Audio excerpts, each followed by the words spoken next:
Good evening.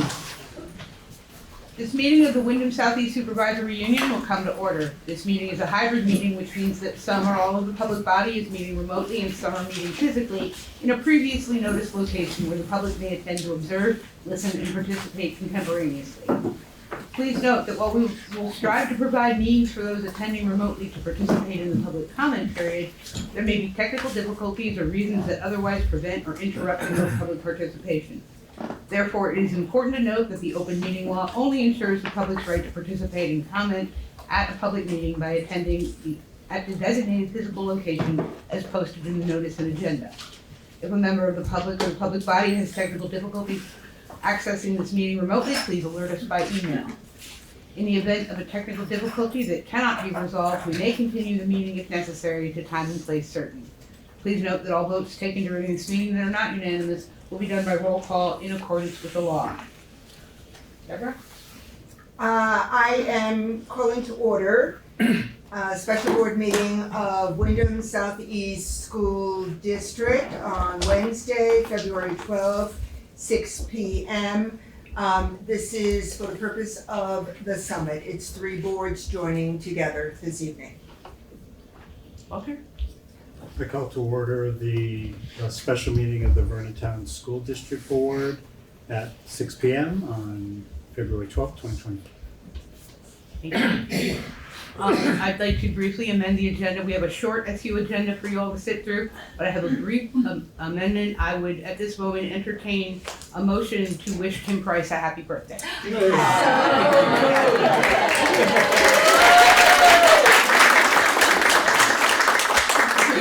Seconded.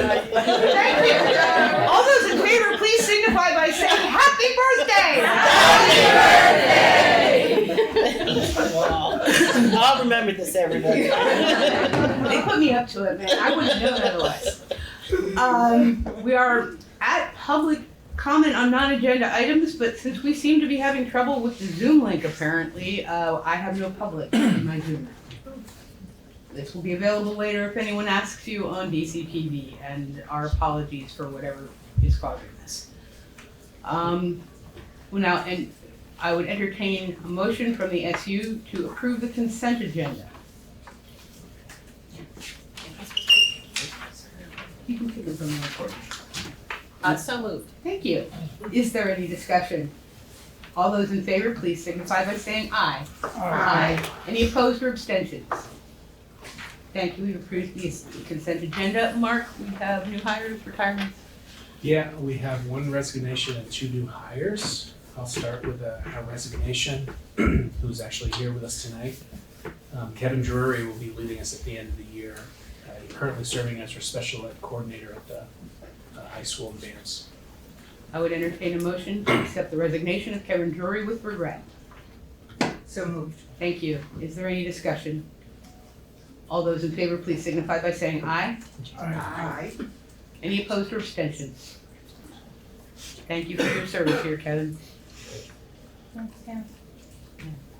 We have 2 new hires in the special ed department, Benjamin Tobin and Caleb Pride. And I believe Caleb has gone through our Grow Our Own program. So Indeed. excited to We got resumes from them yesterday, the day before. Uh-oh.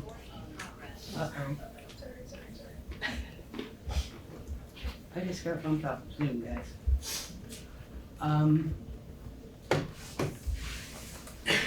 I think you're kind of in la la land. It's saying it's connecting to audio. Are you back? Okay, I am back.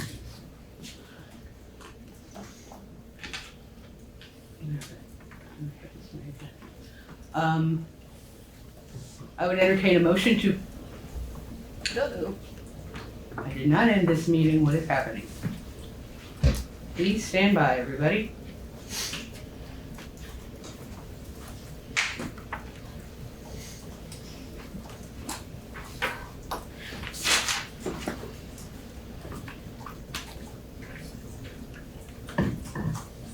Okay, everybody can try again. There's Carrie. And Matt, I need you to rejoin Peter. There you go.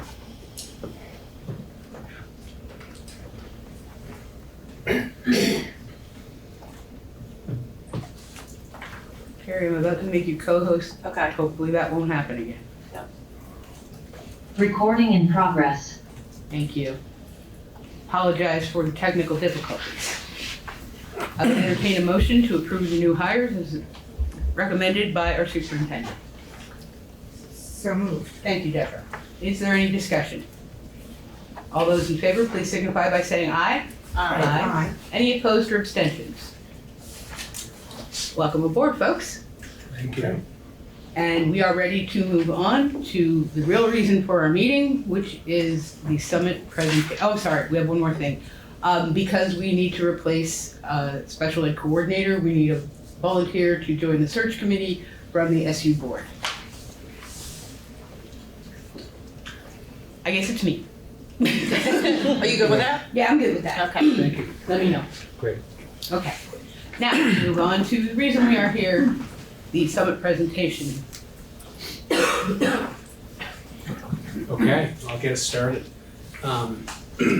Thank you all for being here tonight. I think it's, as I said earlier, I think it's really powerful to have all of the leaders of our school system in one setting, having conversations, taking a look at where we are within our school year, and thinking about where we want to be in June at the end of the school year. So thank you again for your commitment to these summits. This is our second summit of the year. We'll have our third and final summit in June, which will lead us to our school board admin retreat a few weeks after that. So that being said, we have a lot of information. I forwarded a draft over the weekend, and I wanted the board members to have time to digest the material. There's a lot of material. Since then, I think a few slides have been added here and there. So about 95% of the slideshow was completed on Sunday when I sent it. So there may be a few additional slides that folks were just working on last night. Another thing I just want to share is, as you know, there's about 60 or so slides in the presentation. A lot of people have participated to work on this slide. We have not practiced the presentation. So no, we've done no rehearsals. So there may be some hiccups here or there, but we'll work our way through it. I think the most important thing, obviously, is the content of what we're presenting tonight.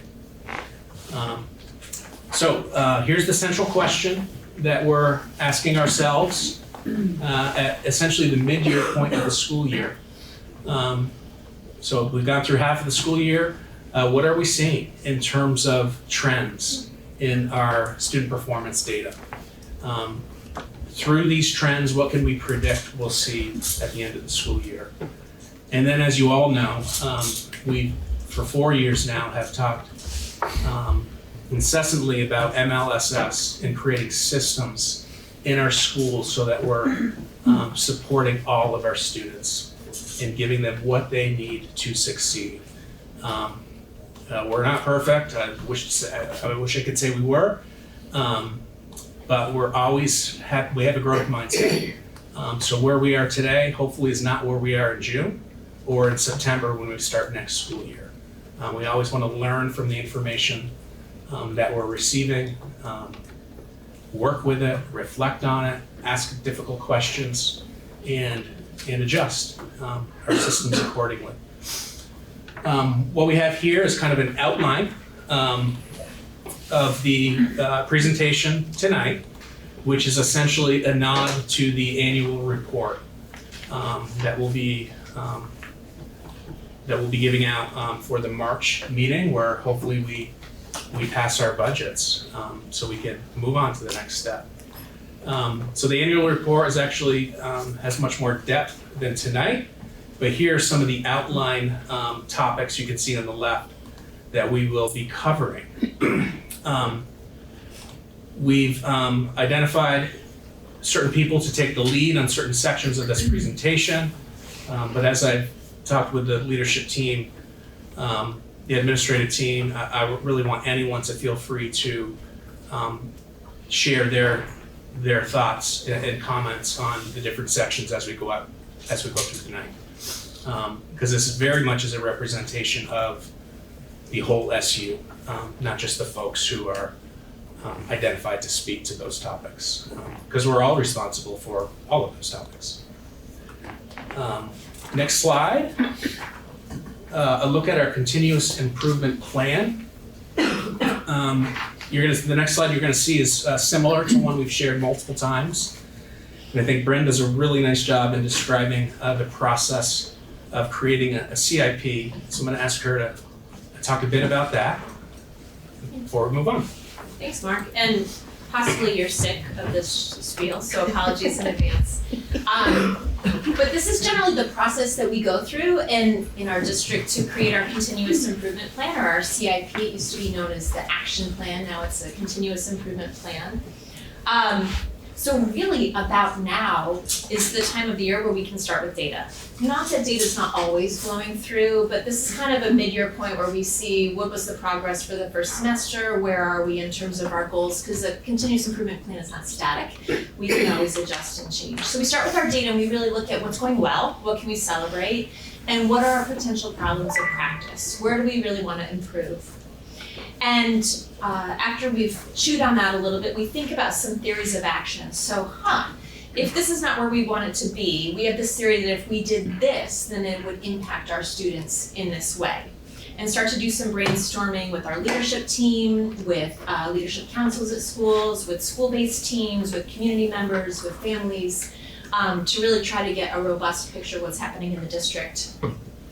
Through that process, by late spring, we hope to engage our boards as well in the process of developing some SMART goals that we can implement for the following school year. So today we'll be presenting on what our goals were for this school year and where we are in the process of achieving those.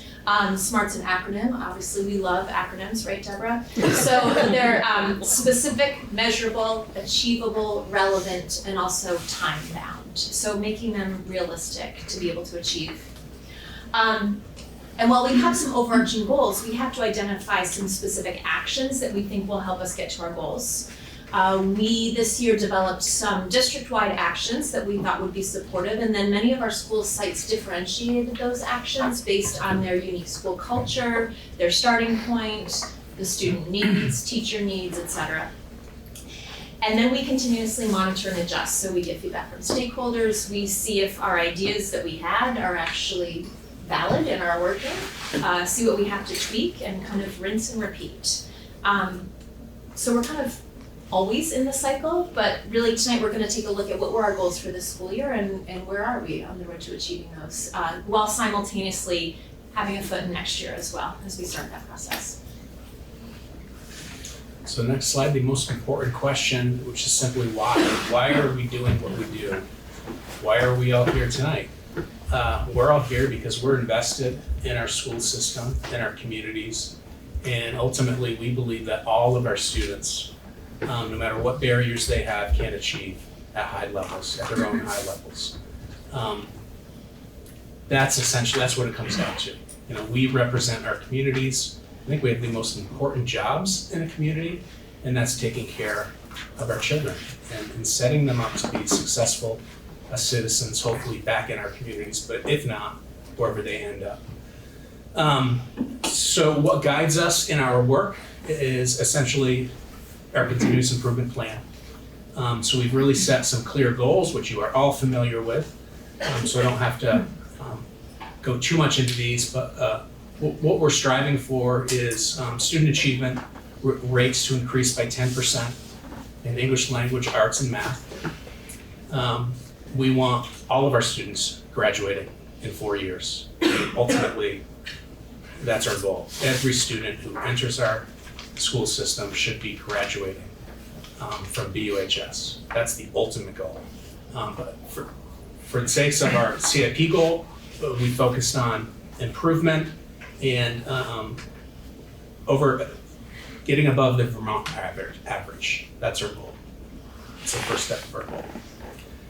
And then what really ties everything together is how students feel about their experience in our schools. So we really want to look at the sense of belonging, and what our students are telling us about their experiences, and how they feel about their teachers, their administrators, the general community, their peers. But we want a really great sense of what are our kids telling us about how they feel, how they belong to our school system.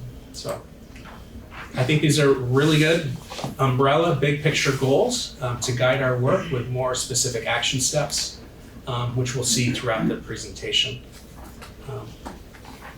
So as we move on, in terms of looking at our school community, I think I'm going to turn over to Mary Kaufman to talk a bit about our enrollment. Yes. Hi everyone, nice to see you all in one space. Mary Kaufman, I'm the principal at Oak Grove School here in Brattleboro.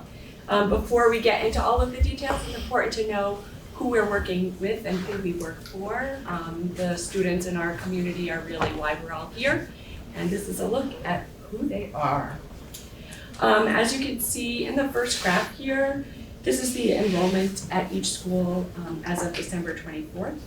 And then by grade level is the second graph on the slide. There's about 2,500 students across the district. We have 11 school buildings that serve our students. And we serve 3 and 4-year-olds in our partner pre-K programs. We have 5 public pre-Ks at this point. We're growing too, it's awesome. We have one at Oak Grove and one at the Brattleboro Early Childhood Center, which is in the Canal Street School. Delmerston, Putney, and Guilford also house public pre-Ks for 4-year-olds.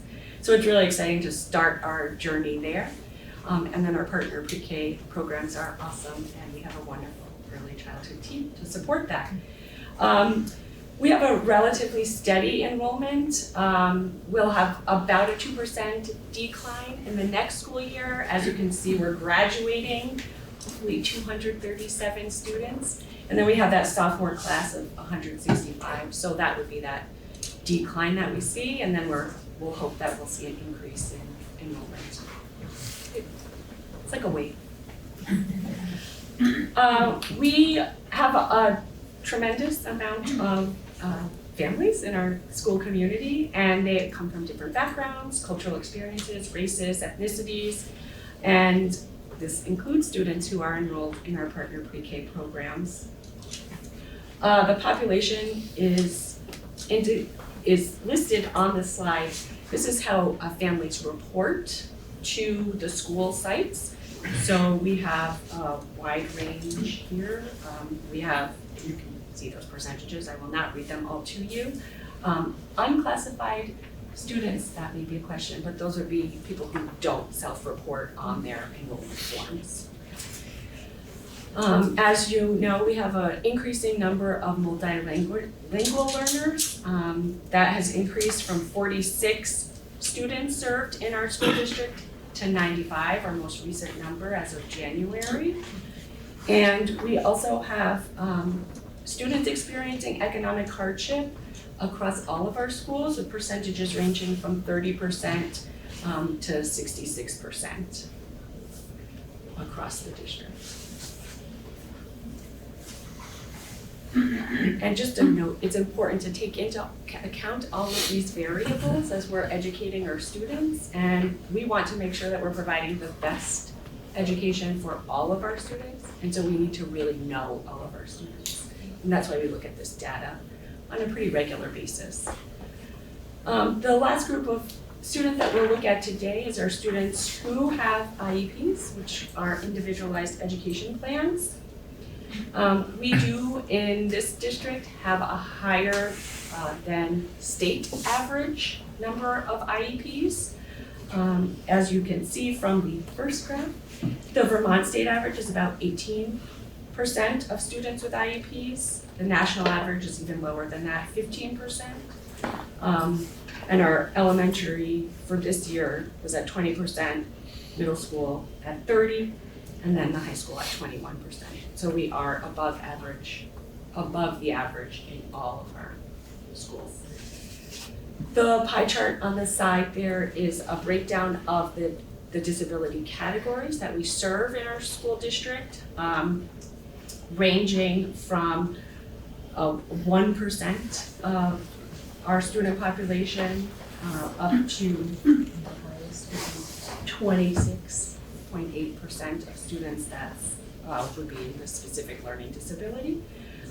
But I think we have all of the disability categories covered. So we do have a wide variety of students that we see on a daily basis, and we love them all, and we are so honored to be able to work with them and teach them. And that is our school community.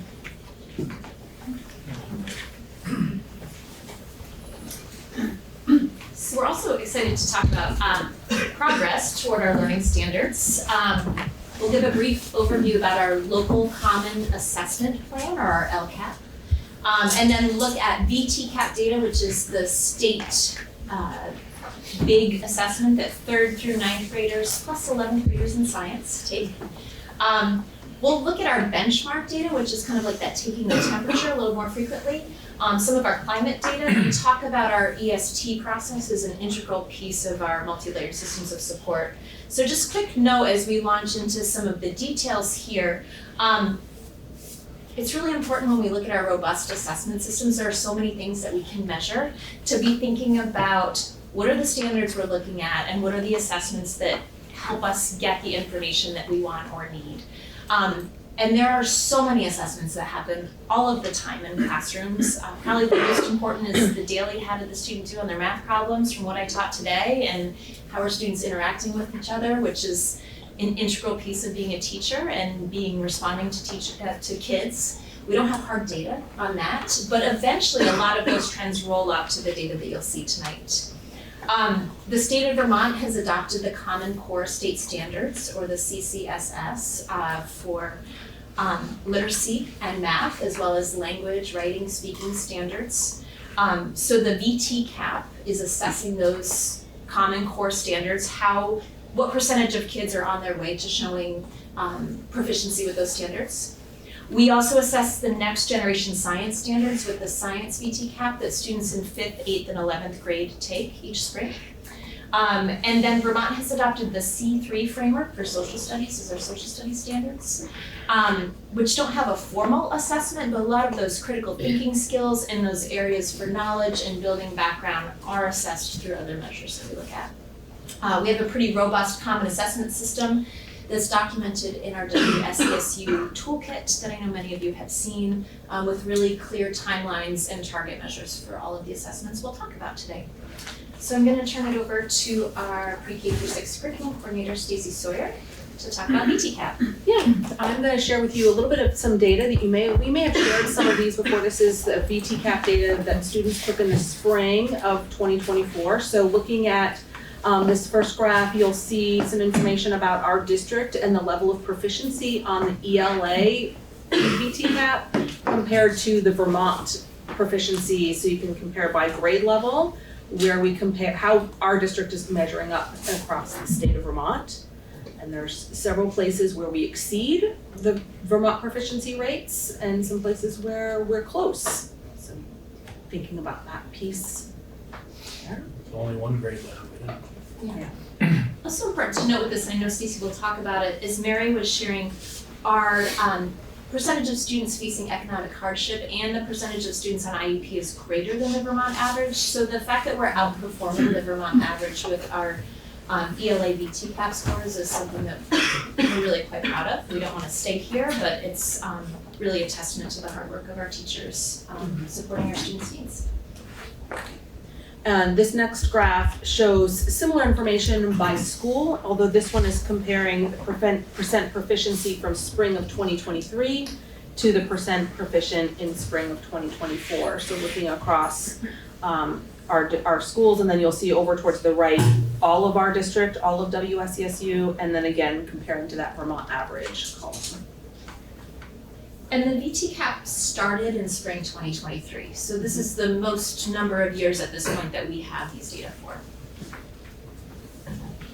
This graph is breaking some of that information out by various different subgroup categories. So the blue bar is looking at economically disadvantaged students, and the red is students on IEPs. And then the green is really comparing that to all disaggregated groups at the state level. It's not looking at one of those categories in particular. In this graph, unlike lots of bar graphs, we want to see really short bars, because this graph is showing us what is the gap between all students and students in that category.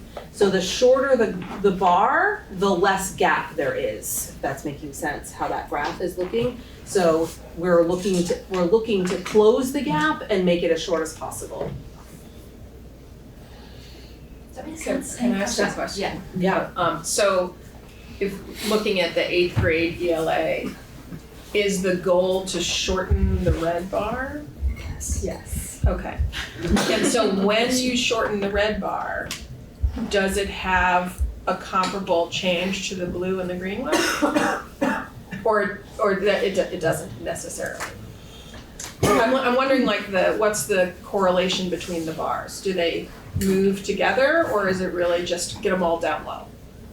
Yeah, they don't necessarily have to have the inverse relationship. The gap is showing what percentage of all students were proficient, for example, on the 3rd grade ELA test, and what percentage of students that are coming from economic hardship were proficient. And the distance between is that bar.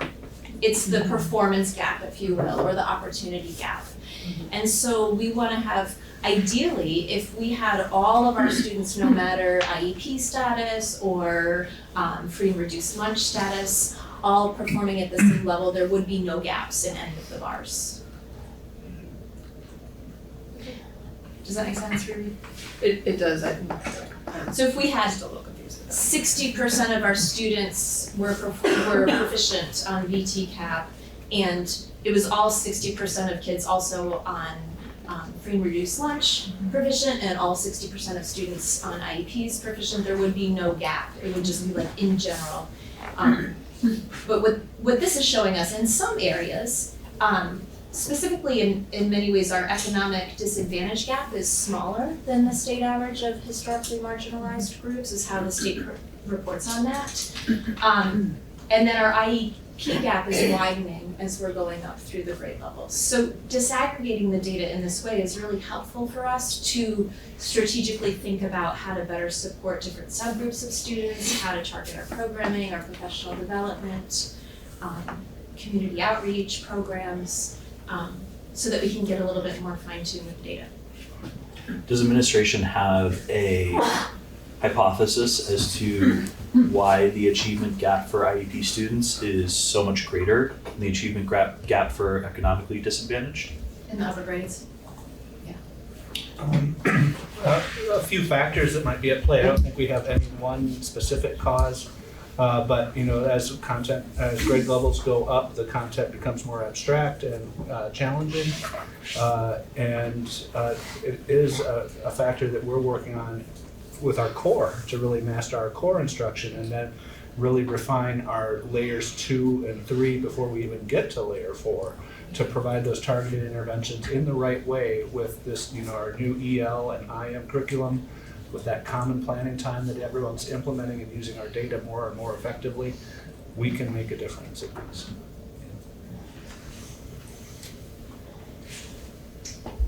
I don't want to say the C word, the COVID word, and there is a reality that these kids who took that test last spring in 6th, 7th, and 8th grade were the kids for whom school shut down in like 1st, 2nd, 3rd, and 4th grade, some of them. So similar to the NAEP report that came out recently, if folks had seen that, that's a trend that we're seeing across the entire country, unfortunately. And so I think there is an impact of students missing a substantial amount of school too in these years when reading is all coming together, is another potential hypothesis that then widens that gap. What does HM mean? Say that Historically marginalized. in CTE, we, as CTE directors, we talk a lot about, because we have to put it in CTE, in career and technical ed language for ourselves. We talk about grades up through grade 4 being kind of building the foundation. And then as you add each story to the house, any weakness in the foundation becomes amplified. And so I think you see that, especially in first students on IEPs. And so we talk a lot about, could we, in our dream world, in our goals, we talk about building really firm foundations in grades 3, up through grades 3 and 4. And then as we add each story, that bar will not rise as much. And I think that makes a nice visual for a lot of people who are visual thinkers. I think disaggregating the trends in this way too, and obviously for a wide audience, we need to lump things together in a way that's publicly reportable and not identifiable of individual students or schools, but certainly schools and principals have access to their student level data to really look at those and look at those trends to be able to notice that and say, all right, what are we gonna do about this, which is really the conversation. So just like we looked at those graphs for ELA, these are gonna talk about math proficiency on the Vermont state test. So again, looking at the comparison of how our district did compared to state level of proficiency broken out by grade level, you can see the comparison of the blue bar to the gray bar. Looking at that. And then this next graph, similar to the ELA, is showing a comparison of performance in 2023 to 2024 across schools. And then over on the right, you can see district-wide and then this Vermont average for those 2 years also. I think an important thing to note about these data, because they're percentages and some of our schools are quite small and it's only students in 3rd through 9th grade that take this test, plus science in 11. Different cohorts and different proficiency levels as kids move in and out of that system can have a big impact on those percentages. So sometimes looking at district whole or the overall percentages of larger schools is a little bit more representative, apples to apples, as we look across. But in big picture, our student achievement versus student achievement in Vermont as a whole is very comparable. This graph shows those same subgroups, those historically marginalized categories, economic disadvantage and IEP status, but for math in this, looking at this graph, so again, thinking about that same concept of we want the gap to be as small as possible when looking at the performance of those groups of students as compared to all students. So thinking about raising awareness around how can we work diligently to close those gaps.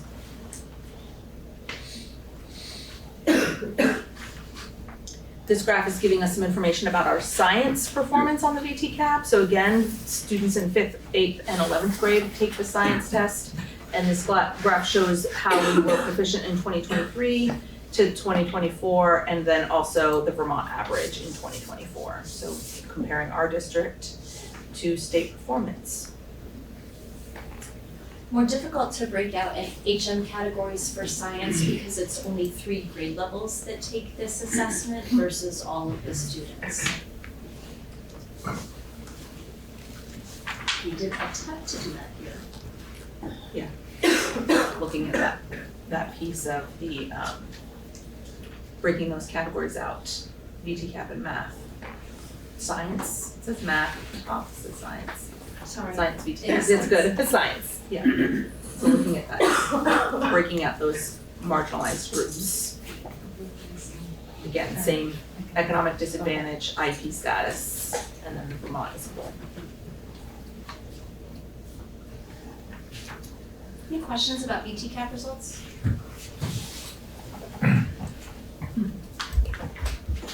All right, so what this table here is showing is how our internal benchmark assessments compare to the VTCAP results from last spring. So you can see that our internal benchmark assessments that we used last spring actually mapped quite well to our results on the VTCAP, which helps us feel that those results are going to be reliable measures of student performance. And so we'd like to share with you where we're at for the winter benchmark. That the window was from mid-December through mid-January. So what you're looking at here, the graph on the left is DIBELS, which is a literacy assessment that we use in grades K through 8. And then the one in the middle is STAR Math, which is our benchmark assessment that we use in grades 2 through 12. And then STAR Reading is used at BAMS and BUHS, so that's 7 through 12, but there are some 7th and 8th graders at our other schools that do not use STAR Reading. So the light blue and the orange are our data points from this year. Sorry about the black here. I'll just point out here. So this was fall 23. So last fall, winter, spring, break for the summer, fall, winter. So kind of a 1.5 year trends here for the 3 different assessment measures. And so you can see in literacy last year as well, we saw a slight dip in the winter before having a rise in the spring on the DIBELS measures. In STAR Math last year, and that literacy trend we see occurring at this point this year as well. STAR Math, we had some steady growth throughout the year last year, and this year our STAR Math is quite promising. We've got 6% growth between fall and winter benchmark. And then STAR Reading is fairly consistent, but a little bit of growth happening there as well. So we find these data to be encouraging of the progress that our students are achieving, and we're going to keep working on improving that first CIP goal, 10% growth. That's our goal. May I ask a clarifying question? Yeah. So in this graph, you want it to be bigger. Yes. Yes. Yes. Let's go like off the top of the chart. Yeah. 100%, right? But yes. So my graph is not, or my formula is not as pretty as other people. In 2021, our students graduated at a rate of 86.25, which was COVID. And CTE by Zoom is incredibly hard to deliver. And by that I mean career and technical ed is incredibly hard to deliver. It's really hard to do that experiential learning when you're not in a situation that you can actually work with kids. By 2022-23, we were back up to 96.88. Last year we dropped a little bit to 92.24. In that number, there are a couple of students who did not complete high school, but there are also several students who decided to stay for another year because they had completed the first level, the first year of a program. They decided to stay in high school to be for a 5th year in order to, which was an option for them, in order to complete the second level of their program. The difference between students on plans versus students not on plans was less than 2%. So 92.24% of our students graduated last year, and of our total special ed population in last year's senior class, 90.91% graduated. Yeah. Now, are those just students from the district, or are those That's students? overall for all of our sending schools. I did not pull out the other students because the vast majority of our students by far come from the district. And then we have a number of Vernon students who also come from the district. So by the time I pulled those out, it did not make much of a difference. And I thought, you know, why bore them with the data if I had to pull out a certain number? Our reading proficiency has been steadily rising. Our gap is 13.6, so it's a relatively small gap. It's a gap that we are continually trying to close. And our math proficiency is about the same. It has been growing somewhat. It dropped a little bit this past year. That may be a reflection of the educational system during COVID. We aren't completely sure. I hate to sell you a false bill of goods and say, oh yeah, we're sure, because I think there are enough random things, especially when you're accepting students from multiple districts, that can fall into.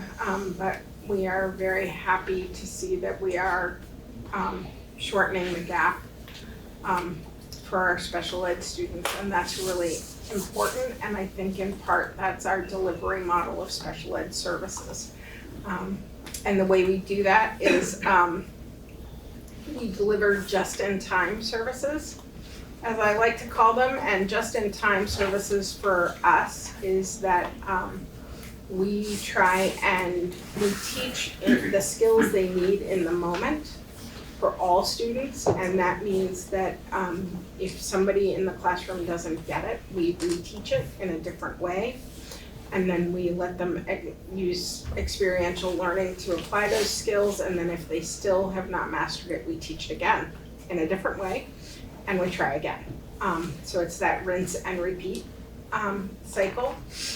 Interestingly, I was in forestry observing the other day, and one of our level 1 forestry students, they were working on Pythagorean theory, which is pretty much an 8th grade concept. And one of our students, who's now junior in high school, looked up and he said, "Oh my gosh, I've been working on this for years and I finally get it." And it was all about when you cut down a tree, where is it actually gonna land? And he's like, so when I hit the mailbox, and that was what I was the old mailbox, and that's what I was trying to do, that was Pythagorean theory. And I was like, yes, you got it. It's now connected, and it will stay with him because he has an actual experience to connect it to. So I think that's really cool. So that's where we're at. Oh, and we did make 10% reading gains last year at the Career Center, and I want to brag on that because that's bragging on our students and my staff, or our staff, and I think that's really important. For sure. Okay, on to school climate data. So as you know, we administer a panorama survey every year, and I think the first year was in 2021 to kind of collect data around the culture of our schools and see where we're at in terms of student-staff relationships, student-to-student relationships, and just an overall sense of how our operations are going within our schools and our school systems. And as you see by this graph, we remain pretty steady with a couple of dips. Last year, we only did one survey, and that was in the winter. Each year prior to that, we had done 2, I believe, except for this 2021, that spring was the first one.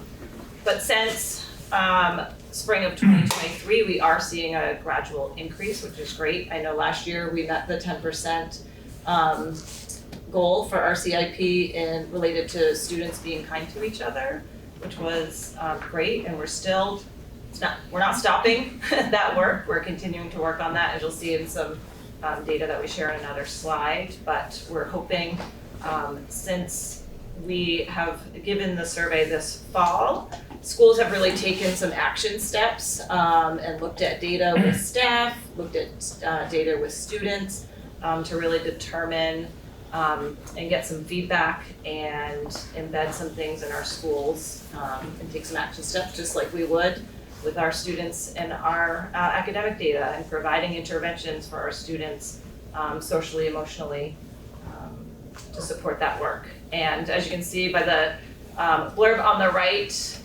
compared to schools with similar demographics, we sit with sense of belonging, which is a current goal on our CIP for this year. We're near the 40th percentile, and school climate is a little bit lower.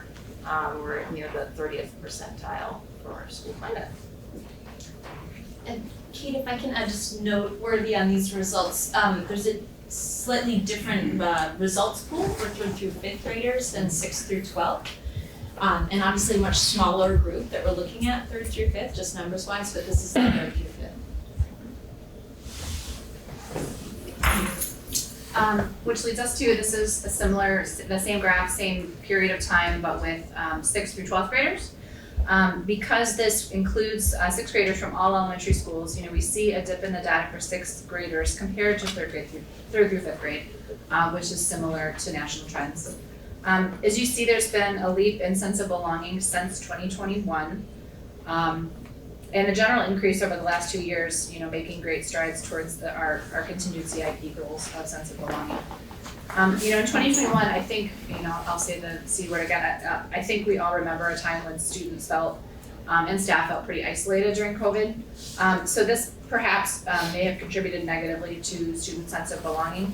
However, potentially tiny class sizes, fewer opportunities for negative peer interactions, my first graders were in 2 days a week and then at home, 3 days a week, may have contributed to perceived better school climate. These two graphs, help us see the change over time from a wide angle lens with those 6th through 12th graders.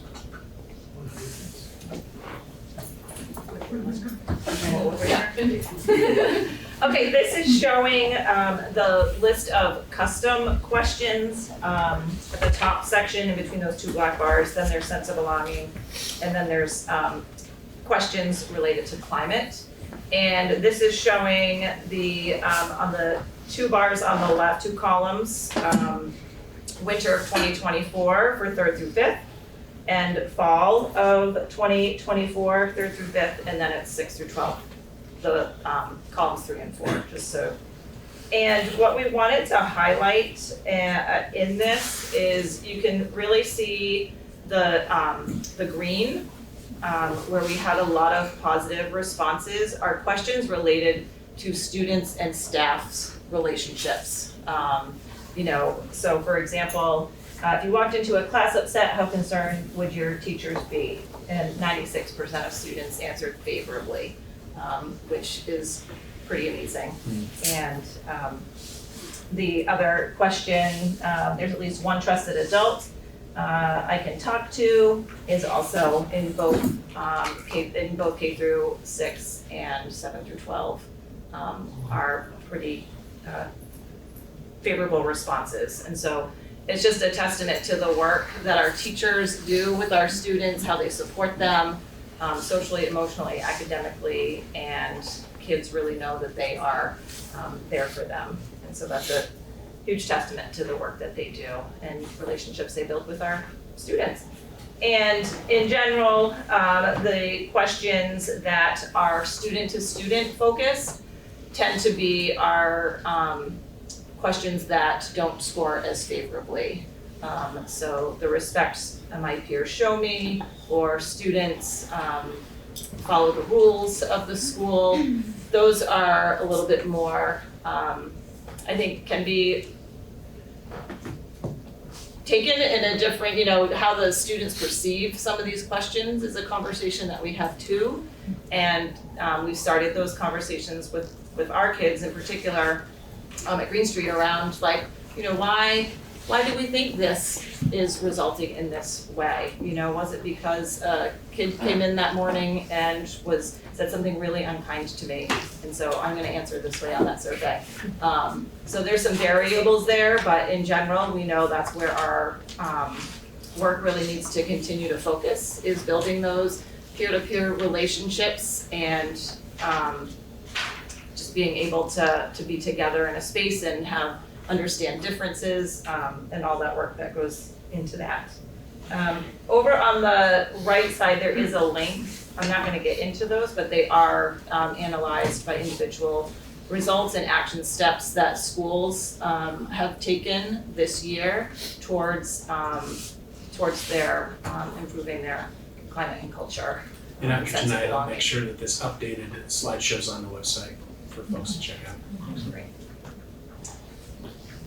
I think that is it. I will say, just given the peer-to-peer interactions, some of the things that we continue to embed in various schools, things like morning meeting. We have a core SEL program, second step, that all schools have at the classroom level, and then each school does in its own way. We have small intervention groups to support SEL work. as determined by what the student need is, similar to our academic interventions, just for social emotional learning. And I can speak for Green Street that we've really built a intervention system for SEL that I think that kids are enjoying, and we're seeing progress, which is great, anecdotally. So we're hoping that the work that we're doing and based on this data is going to only help improve our students' experiences in our schools. And Kate mentioned specific curricula, SEL curricula and intervention groups. It's the common theme for Vermont, post-Act 46, it's the autonomy and collectivism. So, at some of our schools, it's developmental designs. At Vernon, we're a PBIS school. All of our district schools work within the Black Lives Matter at School 13 Principles framework. And through our ELA curriculum, there are habits of character, and there's an intersection between all of them. Empathy is empathy, and how we work with kids to understand a pretty intense concept and then demonstrate that to each other and expect that from others is part of our work every day. This is the first time this past survey where students have an opportunity to do some short answer responses. So what we're looking at here are two graphic representations of high frequency words, high frequency responses, not high frequency words, right? Within student short answer questions. If you know, you know, right? So this wasn't really a surprise to us, the words we saw. The salad bar might have been a little bit of a surprise. But, it was a salad and bar. Salad could be. That's a different thing, yeah. I like what you did there. So, I'll give you a moment to digest the summary, but elementary schools, for example, we've taken some action steps to increase the rate of kids being kind to each other, specifically at recess. I know John and some other folks do like a structured recess to help with that. So our goal is really to use these survey results in addition to other tools to pay attention to how students are doing, take action steps toward what they need. And they're not the only tool or metric we use. There's very much the day-to-day, week-to-week, how you doing? At Vernon, for example, we, as a staff, ask all children in grades 4 through 6 who one trusted adult is that they can check in with. And some students report 1, some students report 5, and so we do some kind of covert work to say, how can we check in with these students that feel perhaps less connected to adults in their school? And I'll just say that I'll brag on our staff as well. Not often, we analyze these results at a district level and at a school level, so not often do you see 100% of kids agree. And this year, one of our surveys, 100% of kids, at Vernon said, we feel that if I walked into a class upset, my teacher would be concerned. And that was a real point of pride and something we talked about at our benchmark meeting, so, thanks. I'll just point out the Wordle for 6 through 12. We've talked a lot about bathrooms over the years. So that's not surprising to me, but phone, I found that surprising. And as Ben can speak to maybe later, there is a procedure in place at WHS in terms of how phones are handled with students, and we've received really positive feedback from our student body, which is interesting to track over time. We heard that last night. Yes. Didn't we? Yes. We're in the process of trying to do, I think it's referred to as a Matt Shibley, to categorize the student responses to try to make some sense. We're actually finding that there's a lot of other peers named in the open-ended responses that happened in the survey that need to be edited out. A lot of telling about what happened at recess that day in this process. But we will work on categorizing that a little bit, not just in oral form, to get that out to you as well. Hi everybody, I'm Julia Egan, the Delmerson School Principal. So I'm going to talk a little bit about our educational support team process. Just a little background on this slide. Those of you who are at our retreat over the summer, our board admin retreat, remember curriculum and assessment team did a fabulous job explaining the MLSS system, multi-layered system of support, and using the metaphor of being in your bed with your blanket, and the idea that all students in our schools get core instruction, everybody, academic, social, and emotional core programming and instruction. And some students, in addition to that, cotton blanket and top sheet cotton blanket may need another down, a light down, little fluff on or a weighted blanket or other types of blankets that we call layers to support their learning, based on their profile, based on whether they may have some gaps or perhaps they're, in need of enrichment. Each learner is unique in that way. And so with our core programming, we expect most students to make expected progress through, each grade level based on using high quality curriculum, receiving high quality instruction, and with the core programming, that's what we'd expect to see. When we have students who aren't making the expected progress, that's when we as educators are like, what's going on here? Is there potentially another layer required? And so the way this works at our schools is, a teacher or, could be a classroom teacher, academic support teacher, guidance counselor, the principal, any staff member could notice this and bring forward, this student to their professional team for, essentially a consultancy session. So you bring forward a student and you look at, here's the student's strengths, here's their challenges, here's where they're not meeting what we expect them to meet. They're not meeting our expectations in these certain areas. What's going on here? The team looks at that, discusses it, creates an action plan with a goal-driven action plan about how are we going to respond to this. And let's check back in a few weeks and see if we've seen some movement. Those are called kid talks in a lot of our schools. And so those might happen, a team sitting down together, like the K-2 team sitting down together with AST classroom teachers and everybody like putting their heads together. And so then we roll with that action plan on that particular student, and the hope is that we see, okay, great, like we've got this, we added a layer, we're seeing the progress pick up, okay. Sometimes we roll through, a 4 to 6 week period on a student, and we're using progress monitoring along the way to see, are they meeting our, what our goals are for that student. Sometimes we're not seeing it, so we try some initial interventions, we try some action plans. Again, this could be for a math, literacy, it could be a social emotional issue, it could be attendance, right? We try some, strategies. They don't seem to be working. We might have another kid talk where we try again. Maybe we didn't get it quite right. Let's tweak this, let's tweak that. And sometimes we're like, we're still, we're not seeing the progress we want to see. And that's where we would move a student to an educational support team referral, which just really allows us to look more closely at the issue and to develop some layers or blankets that might actually, increase the level of intensity of the intervention that student may be receiving.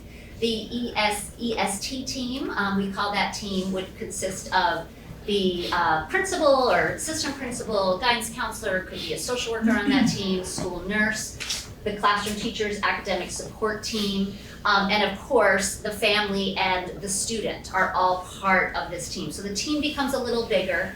And the intervention process is really carefully thought out, carefully identified specific measurable goals so we can monitor, is that student making progress over a course of 6 to 8 weeks, and we're really looking closely at that situation. So we are really fortunate over the last couple of years, we've had monthly meetings with our EST coordinators. That is facilitated by Whitney Lind. Elementary special ed coordinator, and that team of people come together. So Seth O'Connor, my social worker, is my EST coordinator at Demerson School. So he gets together every month with EST coordinators from all the schools so they can look at the process, right, to make sure that each of our schools is following a coherent system that really is making sense and really resulting in action steps that are supporting students in developing the skills we want them to develop. these are some of the goals, and work that team, has really been focusing on over this last year, really making sure that, yes, EST in each school will feel a little differently, right, depending on your school, but the system should be the same. The experience really, what the outcome is for each family and each student who participates in that process should have integrity, and it should be following this process, with schedule, with norms and teaming, like there's a real understanding among the team of how this works, what people need to do to make sure this team is successful, what people need to do to make sure action steps are followed up. We want to have like a common referral process. We have students moving among our schools quite frequently. So we want to know if I'm receiving, and this happens all the time, if I'm receiving a student from another school in this district, what I'm getting, if that student's on an EST plan, I'm getting from other schools these really robust EST plans that we can just run with immediately. And that is so important because you do not want to lose any time in a transition. We want to make sure we have high family and staff engagement. Family participation in EST is absolutely crucial. You really can't have an EST is like, it requires family involvement. It's a partnership with families. It's also a partnership with the student. And so students really need to know, they need to be part of the process, part of the meetings, knowing here are my goals, this is what I need, here's how I'm partnering with these team of people who want to see me meet these goals to be successful here. And of course, as administrators, we need to be a part of this process so that we're, the EST process is really a wonderful way to kind of see the school in action and all of the different people who work to support our children. I'd like to add real quickly, just 4 years ago, every school had a different EST system and process. Like every school had their own different thing. So we've worked really diligently to create a coordinated system that is reflected in all of our schools. And that's been inspiring work. And the fact that we have teachers coming together every month to collaborate, to share data, to share experiences, I think that's a really special thing. And we've also done that with our MLSS systems. But we are a coordinated EST school district, which not many districts can say. The little numbers you see on the slides, the EST coordinators self-rated themselves mid-year of how did they think they were doing in relation to these goals. And then I believe in January, our administrators took the same survey. And so these are the averages of both the EST coordinators at the sites and the principals. And interestingly, they were very similar in terms of the rating. Yeah. 1 to 4. 1 to 4, yeah. Kind of like the report card for our K-6 students, so like 3 would be meeting the standard.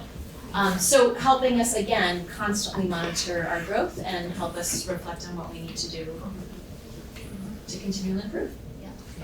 And the idea with an EST too is when you meet your goals, you are exiting the EST. I mean, the idea is it's designed to respond to student need. And so if a student if the EST has been successful, the goal has been met, then, the EST can, the student graduates off that EST.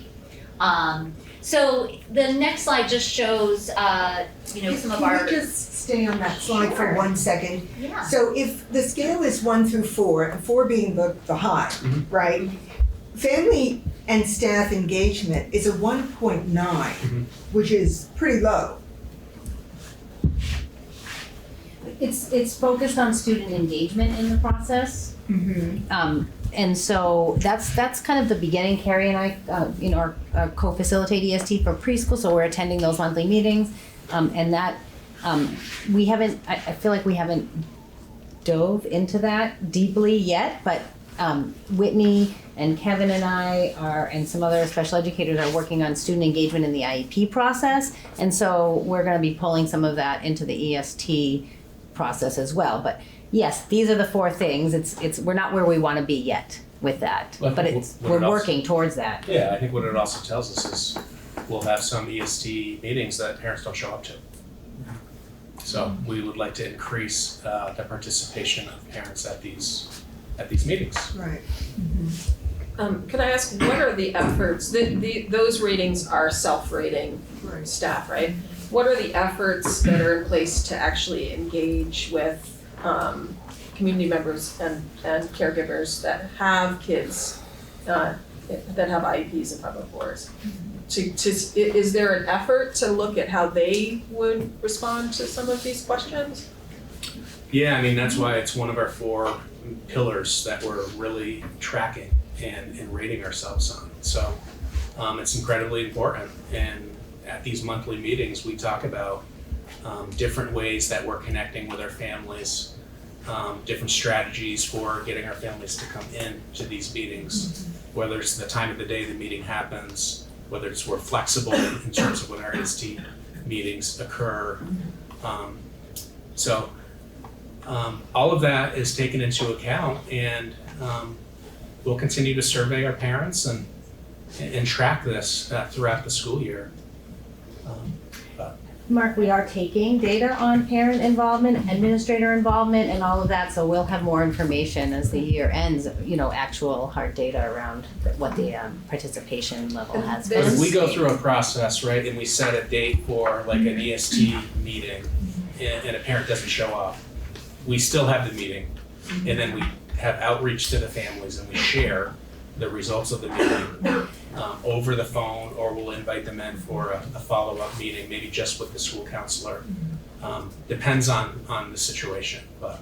I know that at the statewide level, there's a survey that, that's specifically for special ed, that is, how's it working for you? So is that the type of thing you're asking? Yeah, well, so right now we're talking about EST and Right, but parent are you involvement. doing comparable things? Well, that is that's a statewide survey. We're actually doing some work around that to try to increase participation in that Right. survey. I mean, it looks like junk mail. I'm a parent of a child who had an IEP. It doesn't look like something you should open or need to open. So there's some other work we're doing, but parent participation in IEP and special ed process is also some work that we've been doing and embarking on with the CPAC, and where we've changed, altered, and some steps to increase parent participation and communication, on IEP meetings. So we're doing some work with our teams. We had an elementary and early childhood staff meeting last week for special ed, and the high school one got canceled because of the snow day, but we're asking for some certain steps around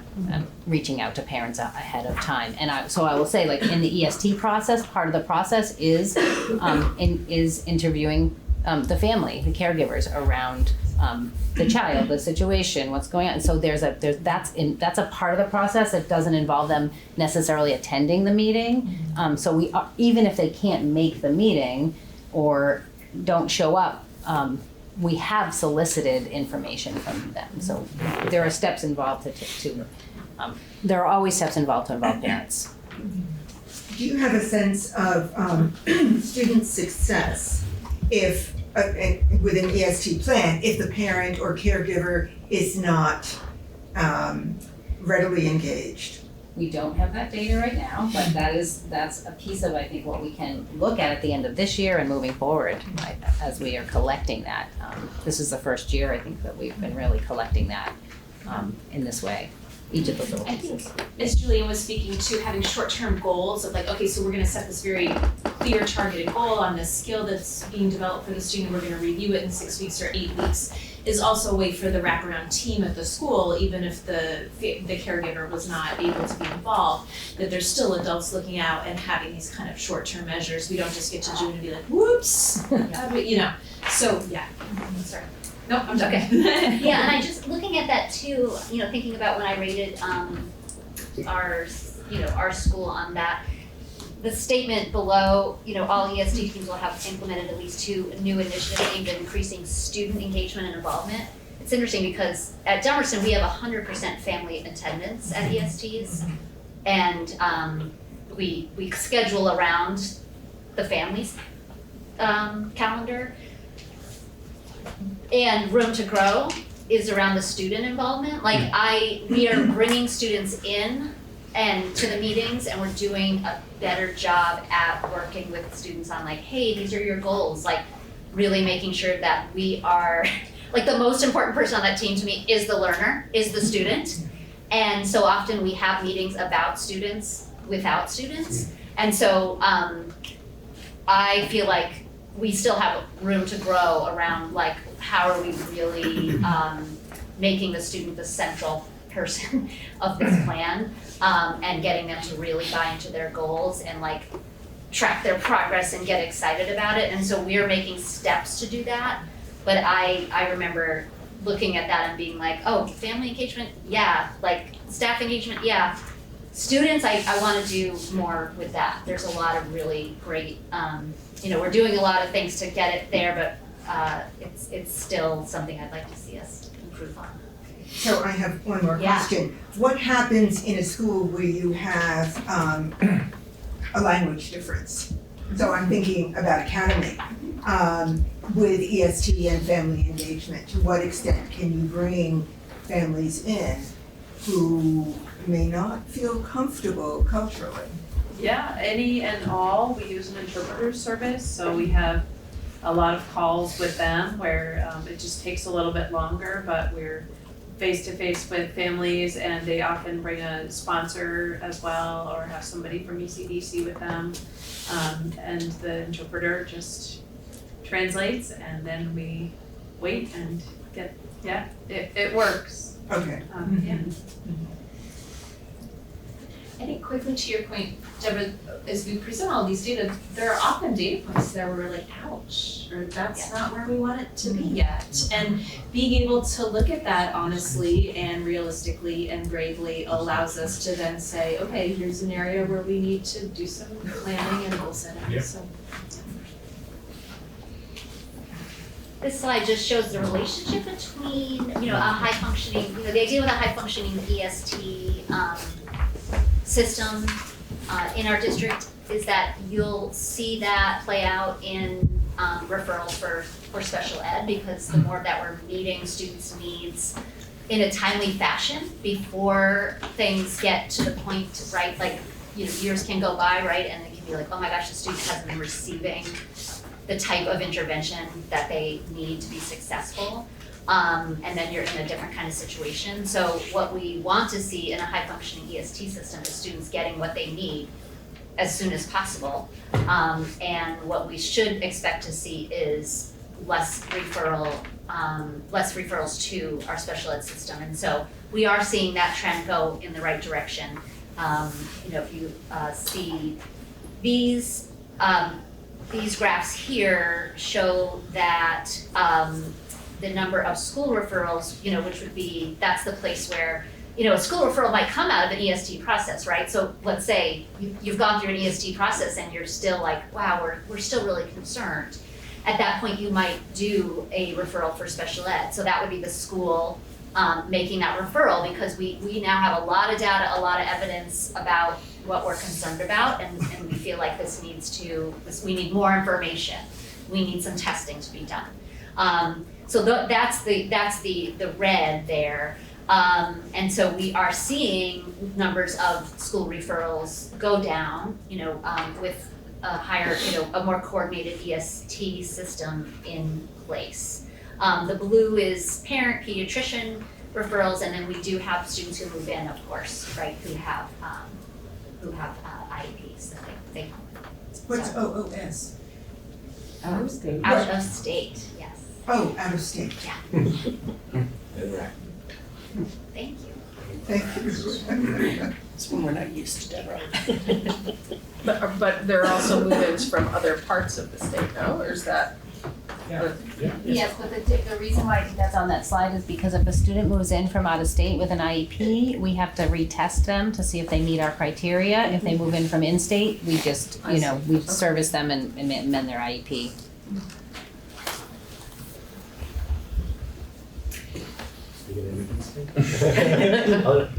I'm going to talk about the next few slides. I'm Brian Bittner. I'm a literacy coach. I work in all 7 elementary schools. Also done a little bit of pre-K work this year, and I've been in the middle school and high school. So to see a big span of things, I'll talk a little bit about Act 139.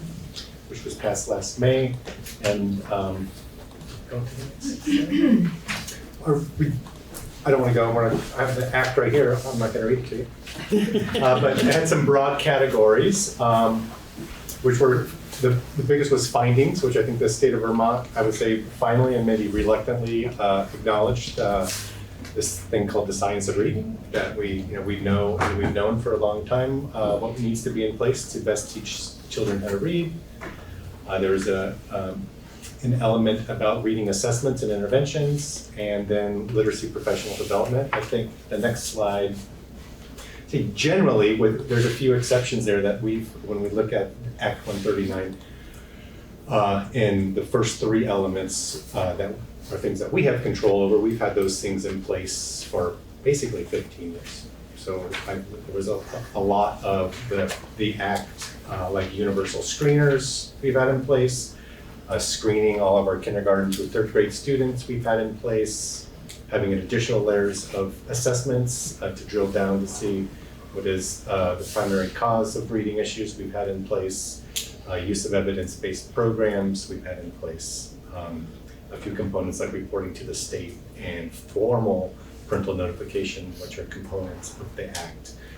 We didn't necessarily have in place, they were requirements either, but certainly through our parent-teacher conferences, as you just saw through our EST program, we had communication and clear lines of communication with parents. So we've, it was nice to see the state pass this, but it was largely referencing things that came out in the National Reading Panel report that came out in 2000. So not a lot of, if you're a student of reading instruction, there wasn't a lot of new information in there, and it was nice to see the state of Vermont, which at the time of the passage of the bill was one of only 3 states in the United States that didn't have dyslexia screening laws that we now have. So I think we kind of caught up, which was nice. So that I don't think the Act 139 really had a big impact on changes to how we sort of our day-to-day, day in, day out business of how we teach our youngest children how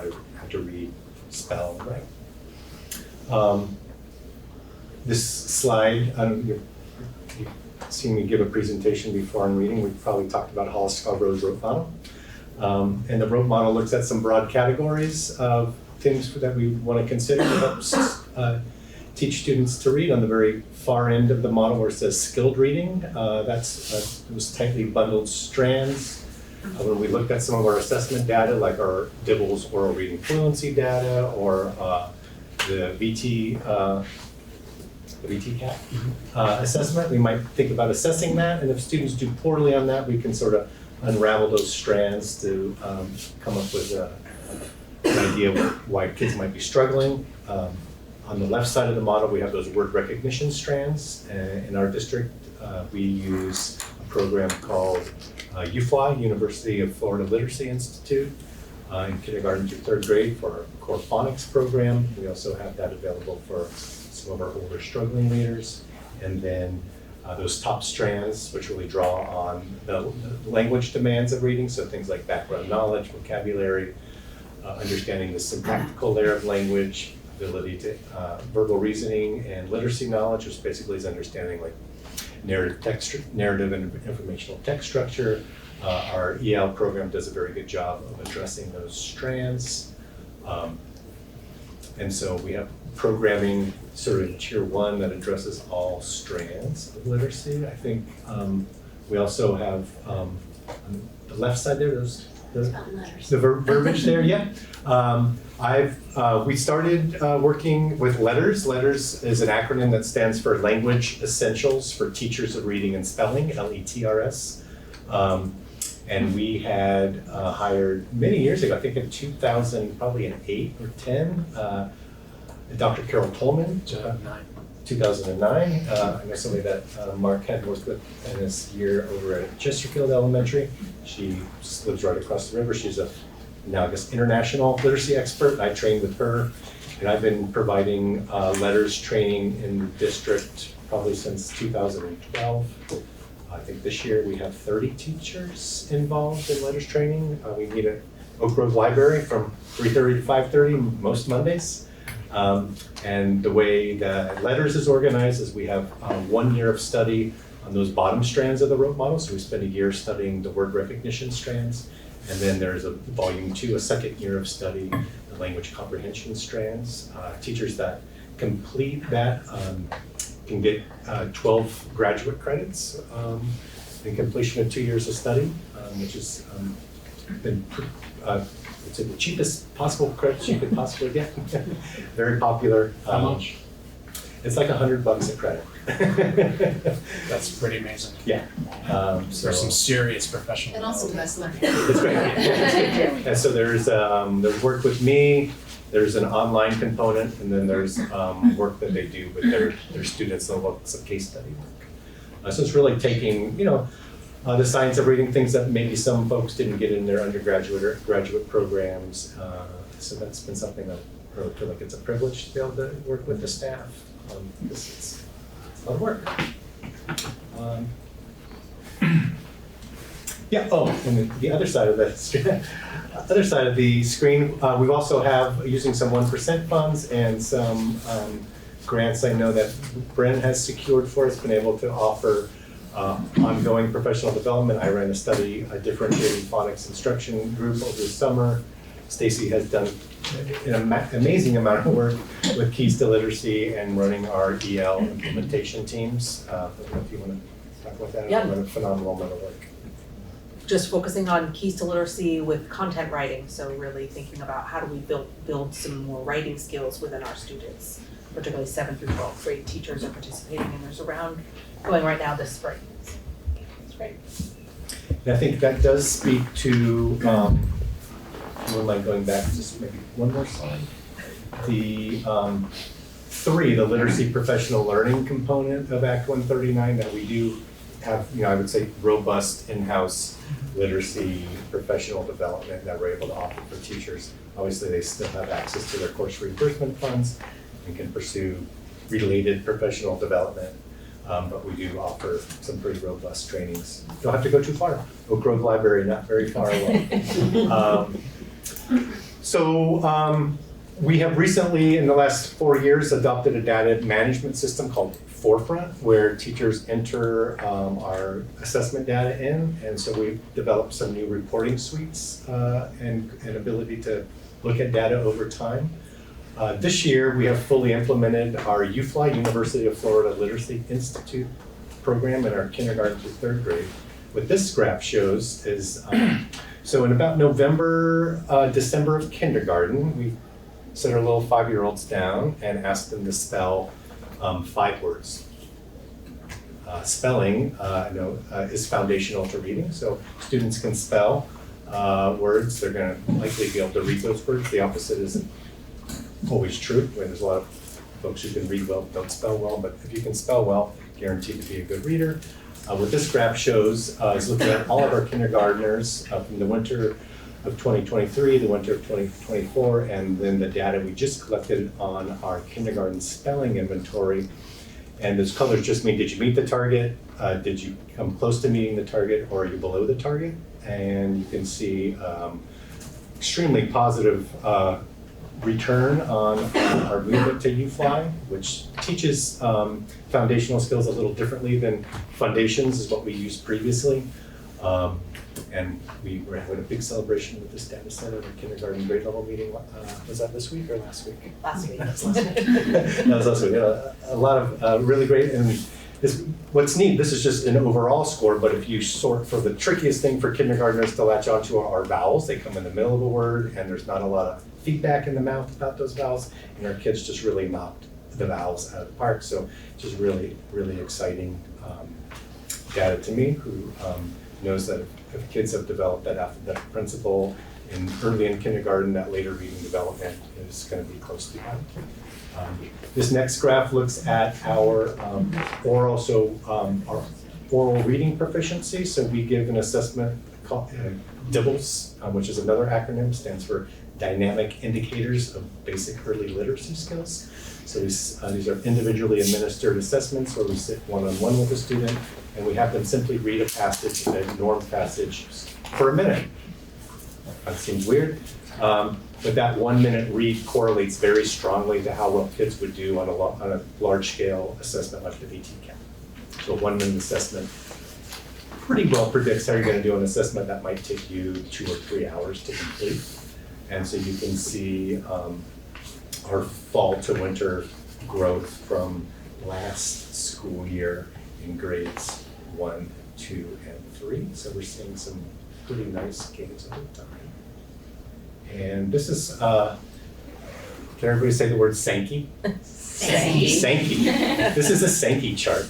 And I'll just maybe play that. What a Sankey chart does is look at what we call a matched cohort. And a matched cohort is looking at how well kids did from one period in a point in time to another point in time. And this is looking at accuracy. So how accurate are our students? We often report on how quickly you can read. That would be proficiency on ORC, but it's really important that kids read grade level text with at least 96% accuracy in order to comprehend what they're reading. This is looking at accuracy rates for all of our second graders from 2 years ago. And then this are looking at accuracy rates of our current fourth graders. So phenomenal. So same kids. Same kids, matched cohorts. So you can see like this, see that little yellow strand? That's like one kid went from meets to nearly. But you can see 53% of our kids met that accuracy target of 96% correct with grade level text.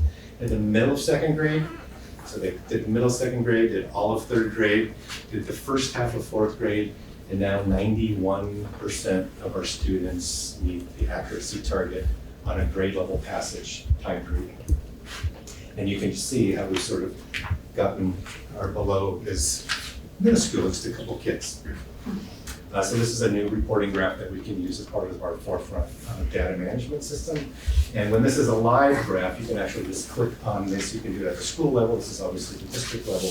The teachers could click and see who are those kids in my classroom that we might need to pay a little more attention. This is when we have teachers that move from out of the state into our district and they see how accurate our students are, their minds are always blown because they've never seen students who are so accurate. So it's a big testament to the work that our teachers do in our early literacy programs, because we don't want kids being fast and inaccurate.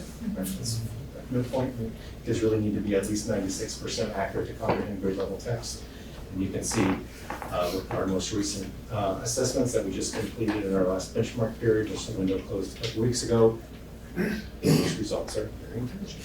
So something I'm very proud of, and we've been celebrating at our grade level meetings. Can you disaggregate this by IEP and kind of the historically marginalized data? We can, yeah. It does allow for that. Yeah.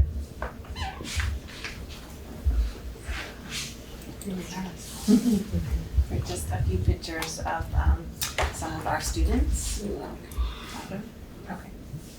You can, yeah, okay. So my name is Carrie Beebe and I'm the pre-K coordinator, Universal Pre-Kindergarten. Tonight, Brandy, Early Childhood Special Education Coordinator and the GAS Executive Director of Early Education Services, and myself will share about early childhood education opportunities in our districts. We know there's a lot to cover tonight, so we're going to try to be brief. There's 3 of us talking.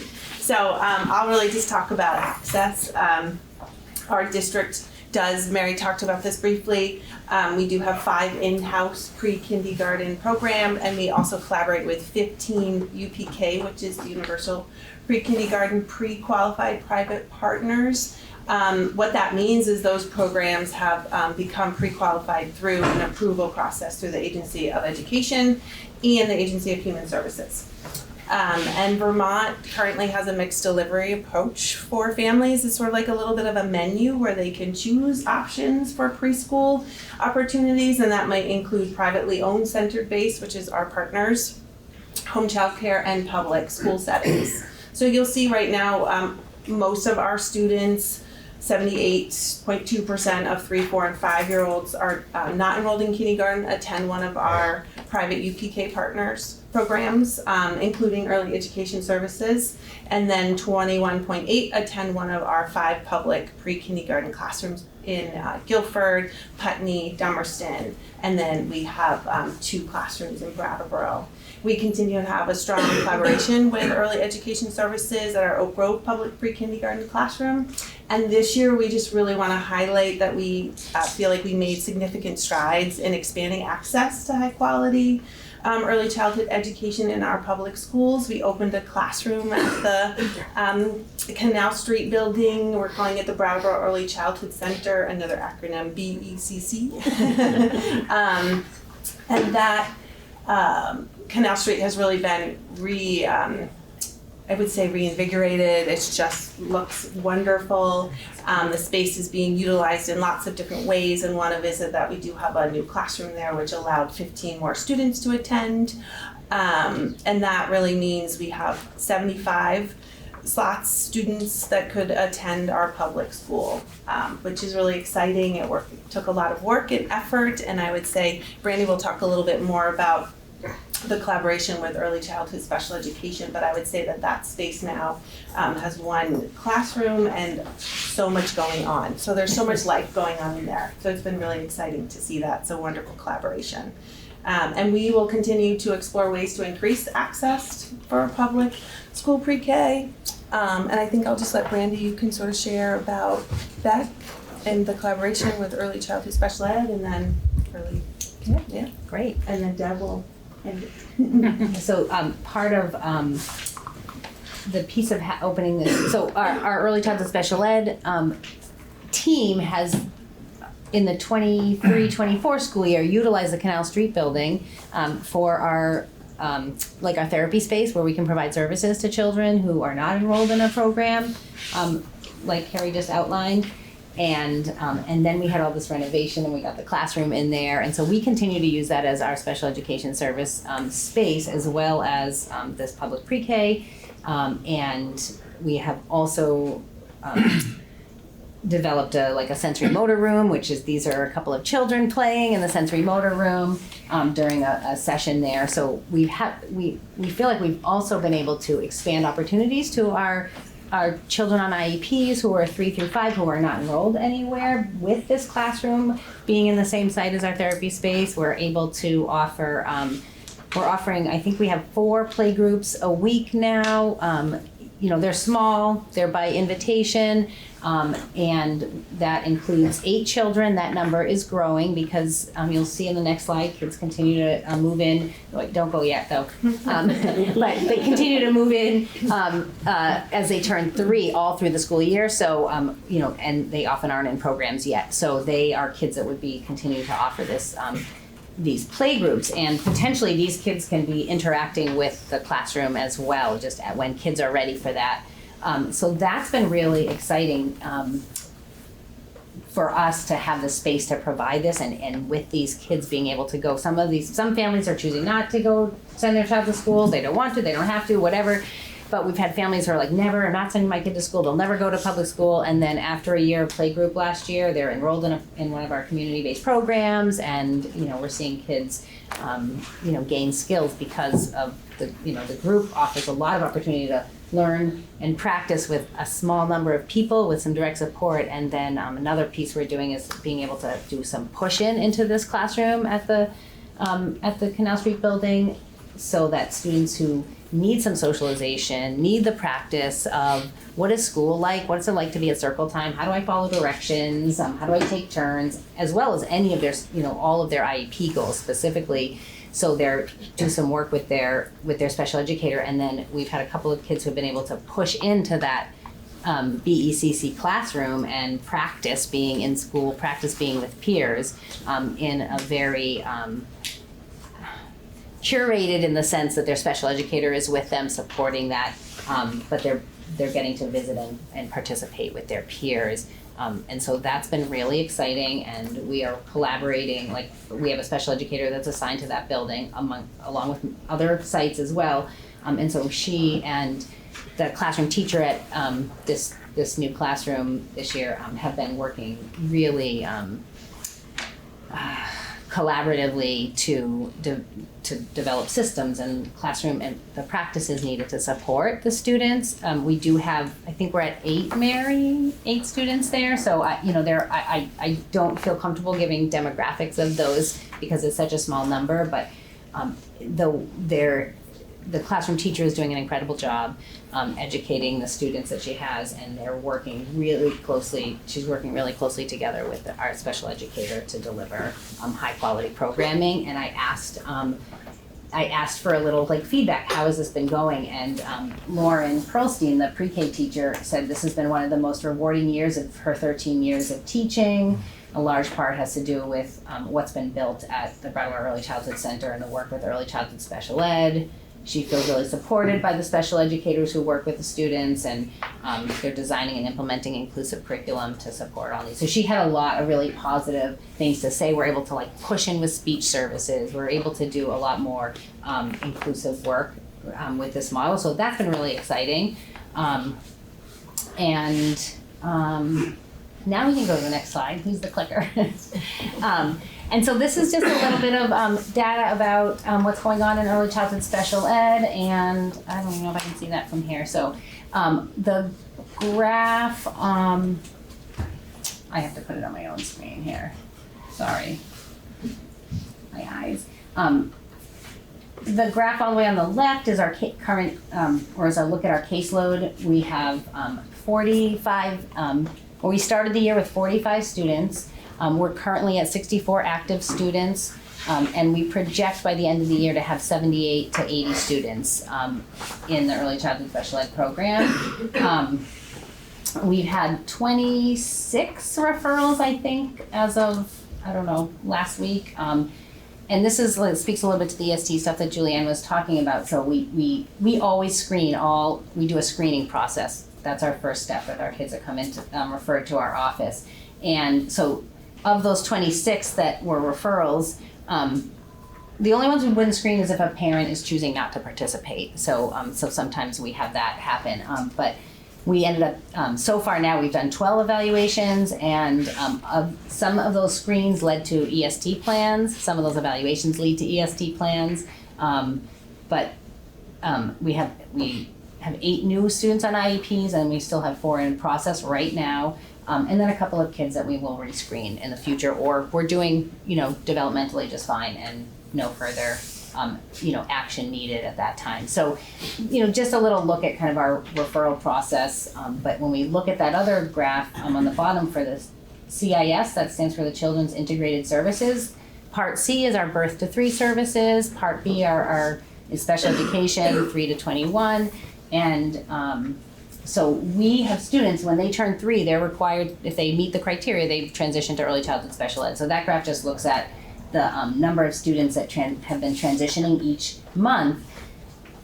And you can see at the end, in the summer, I just lumped them together, but we have several students that will turn 3 during the summer. So all of those students require a transition meeting with their early intervention team, an IEP meeting, with the family and the early intervention team, and then lots of work in between of visiting the student and learning more about them.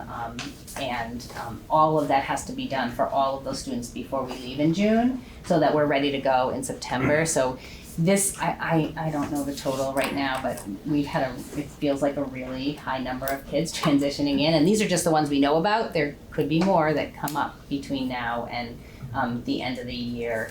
And so it's ongoing, and we work really closely with our early intervention team, so we know a lot about those students ahead of time, so we can best meet their needs when they transition to us. And I'll just say one last thing about EST, because I think we are working also at the early childhood level on EST and providing those services and supports to hopefully reduce the number of referrals or need for special education. And so currently we have 6 students on EST plans in 5 different programs, which include public pre-K classrooms as well as our community-based partners.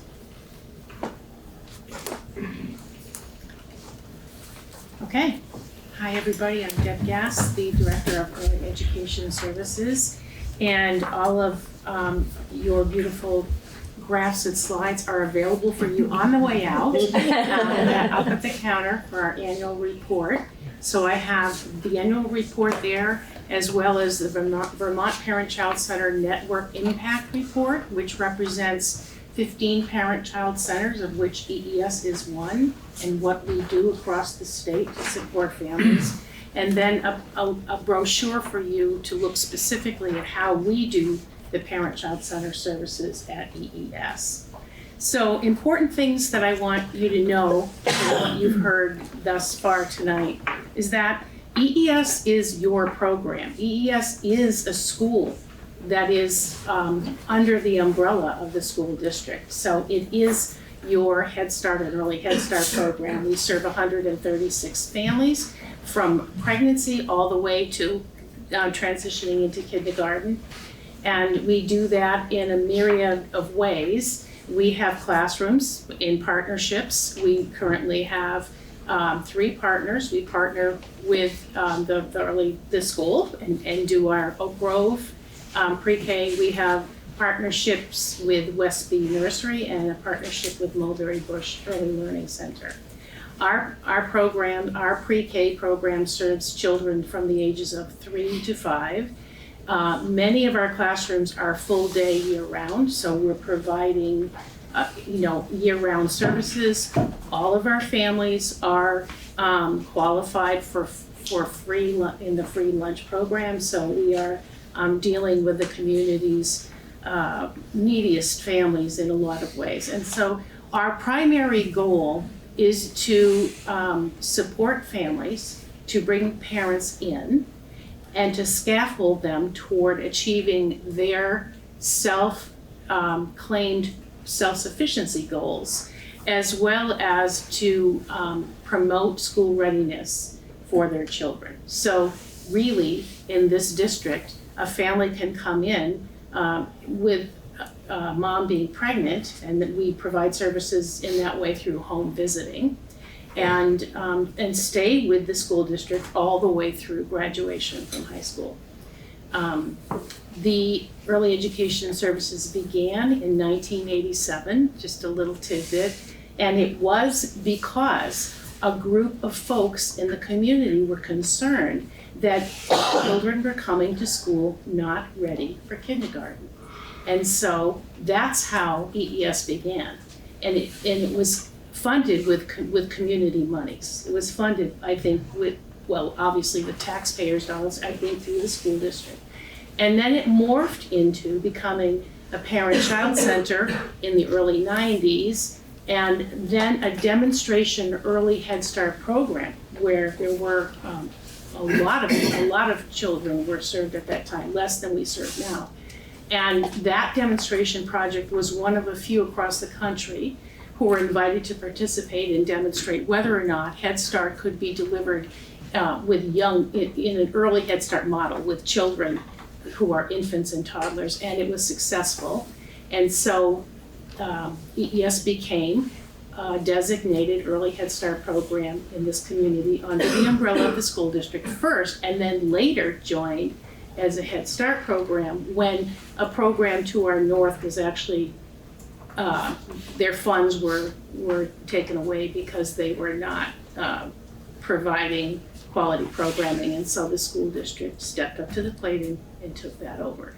So the history has been always about school readiness with EES.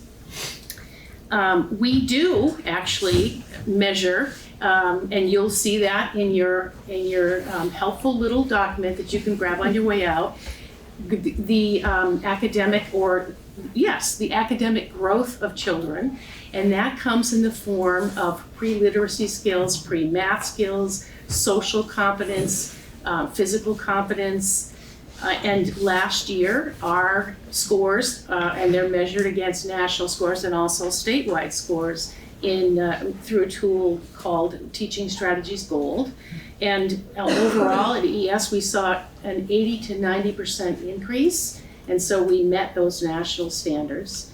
Let's see, what else can I tell you? Yes, we do have a 20% population of children who have learning disabilities, so We're right there with the rest of the community and the numbers that we're serving. The other pieces that we measured, and since we're bragging, I'll brag about our staff and our children last year. The pieces that they significantly demonstrated progress in through the Teaching Strategies Gold Assessment is writing. So yes, preschoolers learn to write, 3-year-olds learn to write, managing their feelings, large motor, and curiosity and motivation. So those are all academic skills. Those are early academic skills that we're working on. The issues that I think we are seeing in the community that are impacting our families today are the high rate of homelessness in this community. And also transportation. Now that's for EES is a specific challenge. For the rest of the school district it's not, but we don't have the funds nor the resources to provide transportation to most of our classrooms. Certainly not the case for Oak Grove, but the rest of the classrooms. And so because we have families who are homeless, they sometimes struggle with being able to get their children to our centers. So absenteeism is a challenge for us, and we really need the children with us. They need to be with us as much as they can. And then mental health. A lot of mental health issues, not only with the children, but in their families. And so that calls for more support, and of course that's what we do with EES, is we support families as much as we support children, and we do that in a number of ways that are articulated for you in these documents. I'll just name a few.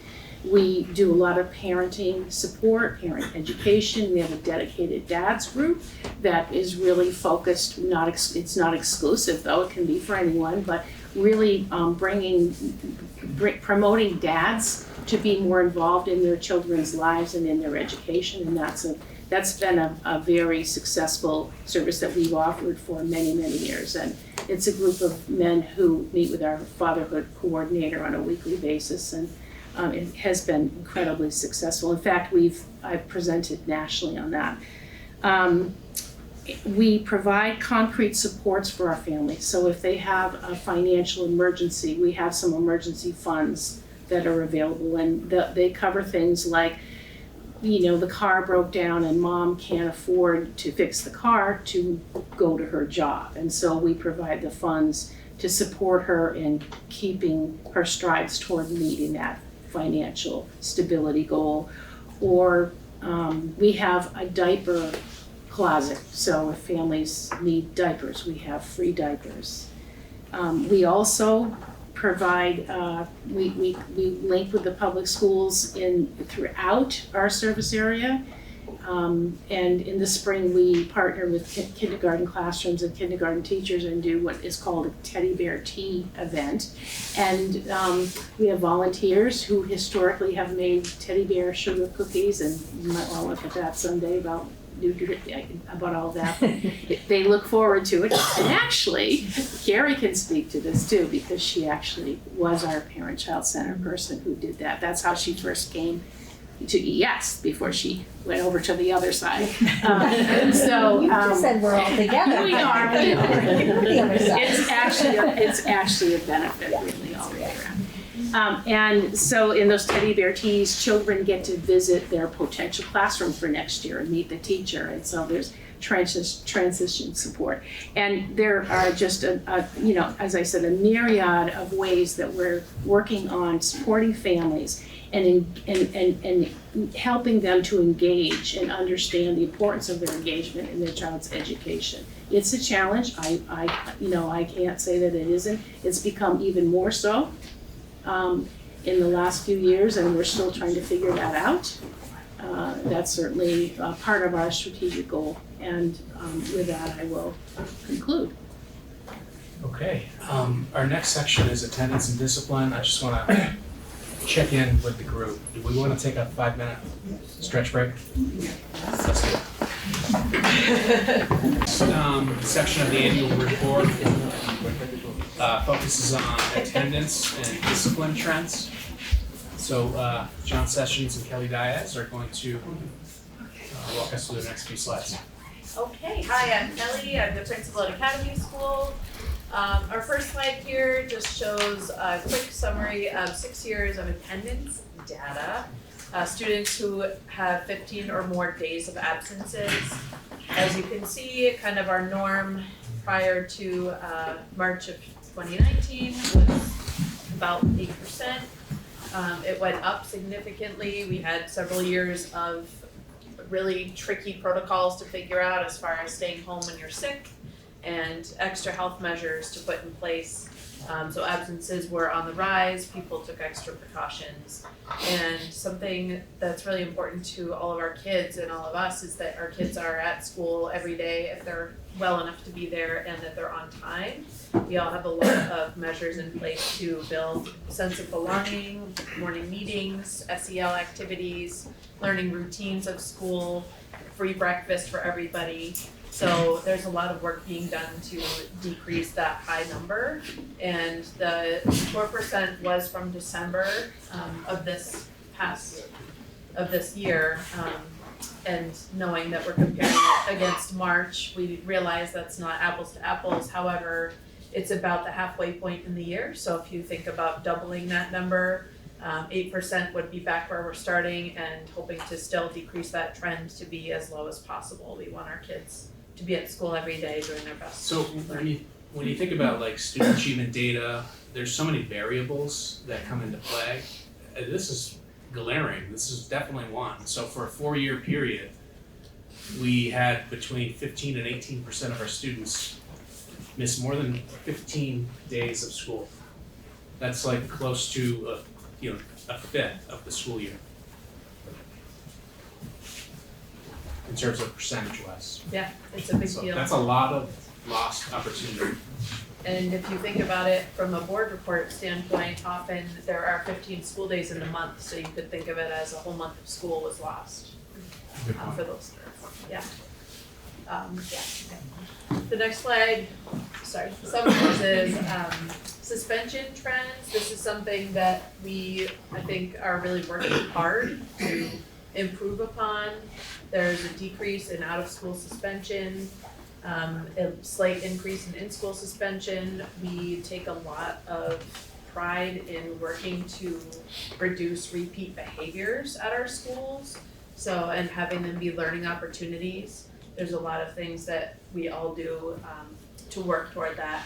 But one thing is if something happens and it's not a safety issue or something that really requires out-of-school suspension, we do try to keep kids in school and work with them to have it be a learning experience and do some restorative work.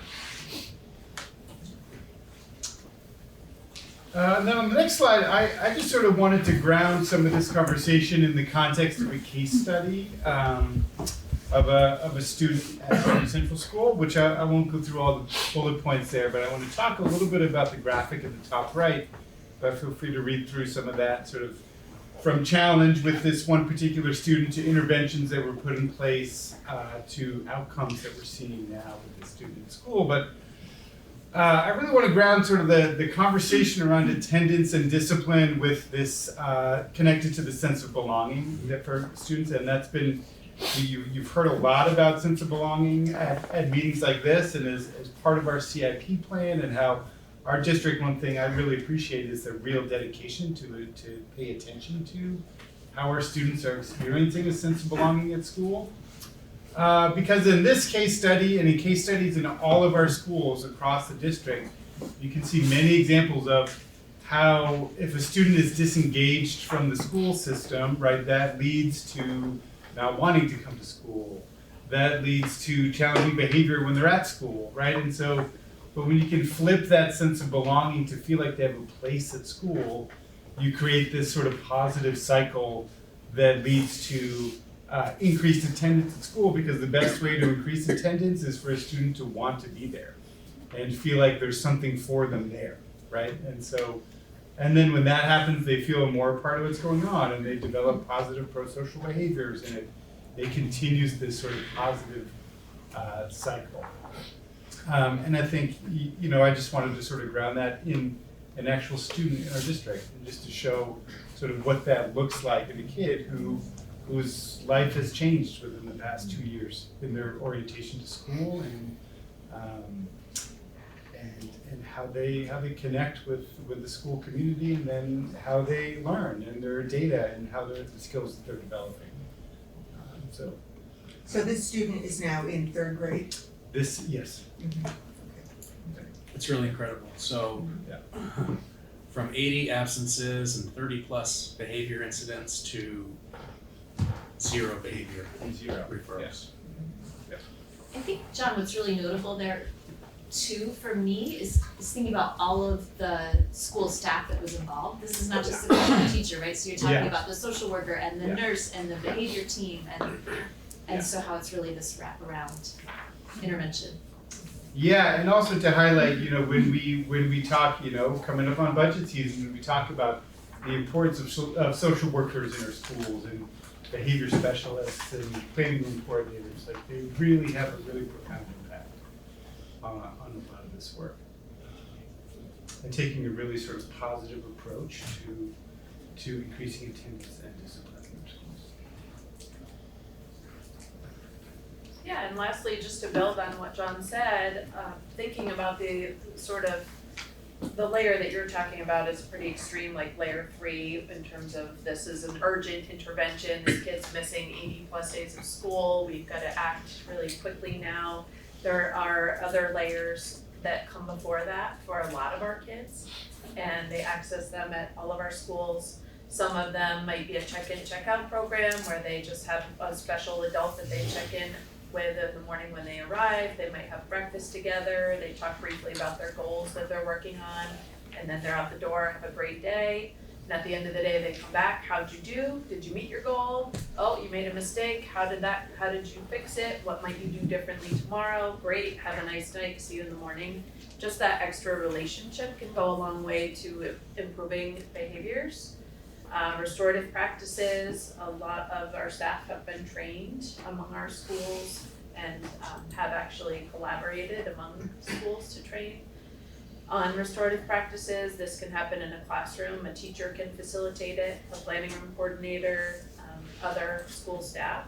But having kids learn how to self-advocate and use that language to say, when this happened, this is how I felt, this is what I need from you to make it better. And having that shared accountability piece really reduces repeat behaviors as well. Structured recess, I have to say John probably created this as a model when he was at Academy and then brought it to Putney as well. And I think several of us are really trying to build it. So if students are engaging in behaviors at recess time that aren't safe or they need some support, they are put in a structured recess group, which means they participate in a small group game led by an adult for a set amount of time, working on specific goals, and then they sort of graduate out and they're back in the milieu of recess as it is. And if they need to revisit, they can. A lot of kids end up really liking it and wanting to do it, but we also want them to really learn and have takeaways and then share it with their peers. So that's been a big success. Morning meeting practices, Kate mentioned that, like Green Street, I know does it school-wide every day, is a big initiative. Social skills groups, a lot of our counselors have collaborated with special educators to build in some really targeted social skills groups. That's been an exciting initiative this year. And finally, thinking about John's case study, and it made me think of some of the ones that I've seen, we often have coordinated service plan meetings with partnering agencies in our community. So HCRS might facilitate the meeting, get the family hooked up with some intensive home-based therapy services, helping the student get to school, or maybe there are behavior problems happening at home that are preventing the student from coming to school, so they can help with that. Respite often comes out of that as an outcome, but that's been really effective to reduce absences as well.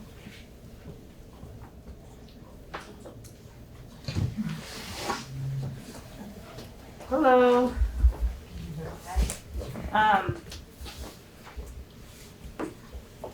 As you know, we've worked really hard on our equity and social justice work over the years, and really working on a paradigm shift to, instead of having equity be something additional that we do, really working on a paradigm shift and how it's more integrated into the classroom. And I think that with this year, every year there's a theme, and this year is Black Lives Matter Year of Purpose, Black Lives Matter a School Year of Purpose.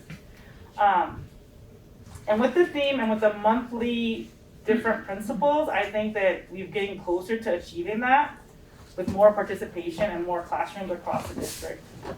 And so this month, if you look at the calendar, is Unapologetically Black. And actually we had some guest speakers come in talking to the middle school and high school students today. And it was really impactful, I believe. I don't know, Keith, what do you think? It was great. The group Social Justice Center came in and worked with our 8th graders social studies classes today. So yeah, the theme was unapologetically Black. And I think that one of the things that people always ask is like, why is that important for all kids? And I think that it is important for all kids to be able to say and be able to engage around things that have to do with Blackness, to be able to say Black. I think that there are places in our district where it's been, if you say that someone's Black, which is a more encompassing term than some of others, like African Americans, because not everyone identifies as such, that kids are scared to say it. And so what does that mean for people who live in bodies that look like mine? And so just thinking about that and how that is about reaching all kids, and it is very much connected to our CIP goals, because academic achievement sense of belonging are very much tied to our ability to see ourselves, to be ourselves, and to have a really strong sense of ourselves. And that goes for the teacher in front of the students as well as the students in the classroom. And so there is research around how having culturally responsive teaching practices and kids being able to see themselves really impacts academic achievement. Here are some of the bulletin boards that teachers have done. I think this is Green Street. And so our goal going forward is to keep this up and to have more participation, more. And I think the other piece that we have, and that I'll probably talk about another time, is just the shift that we're working on in terms of language, pre-K-8. And this has been going on a 3-year process of really investigating and talking to teachers pre-K-12 about the use of scientific language in the classroom, generally to move towards a more complicated and nuanced understanding of race, what race is and what race isn't, and to not create a normal, so that if we use the word different to describe people with learning disabilities or people of color, then we're saying that there's a normal. And so we have an imperative to shift our language and to say, instead of saying different, and say there's a variety, that there's a variation, there's human variation, and there's a variety of ways that people live and exist in the world. And that how that opens up the possibility of kids thinking and our own thinking as well. Because right now, I'm sure if you go into a room and you say who's normal and who's different, that people will sort themselves accordingly. And the hope is that we'll get to a place where that's not possible in our schools. Yeah, thanks. We always talk about what it means to be Black. And that's the fallback position, it seems to me. We never talk about what it means to be white.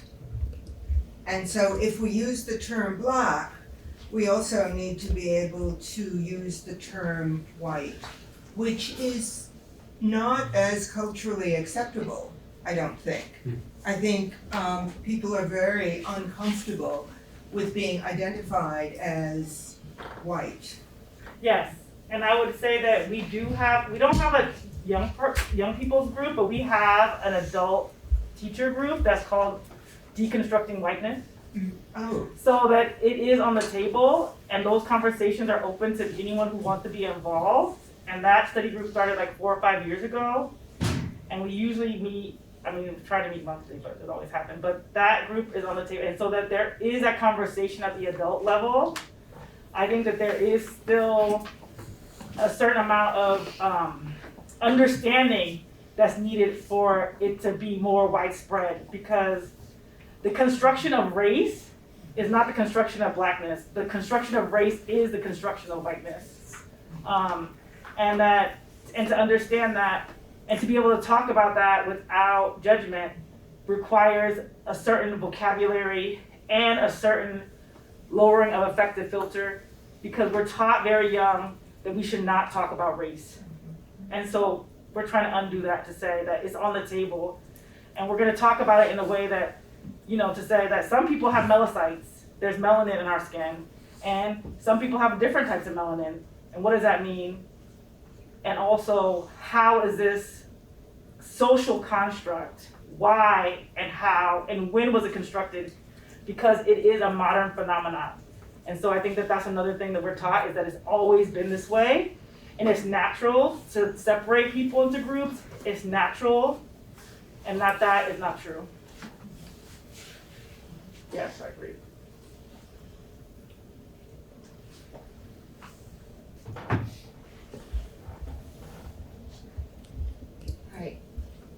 There was a person that was going to be here this evening to talk about advanced placement and wasn't able to be here, so I'm going to give it my best shot.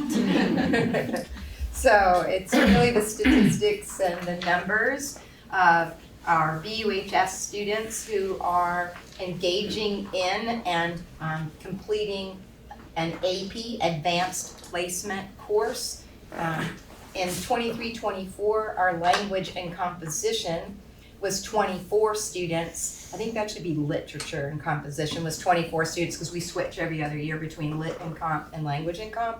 And this year we've offered 2 separate courses that are very robust, and we have 48 students now enrolled in AP language and composition. And so you're going to see 2 categories. The first category there is classrooms of advanced placement that actually happen on the BUHS campus. The second one, the VHS 203, 204, and 45, are students who have gone beyond the classroom and are challenging themselves and are taking a VHS course. In a couple of situations, they've actually been independent students. There's a Chinese student who just did an independent study and took that. We are finding that, especially with physics, that you're going to see the number of physics going through VHS drop, because colleges that require physics want the actual lab component, and they are not accepting physics through VHS. Which is virtual high school. Virtual high school, thank you. Yeah, virtual high school.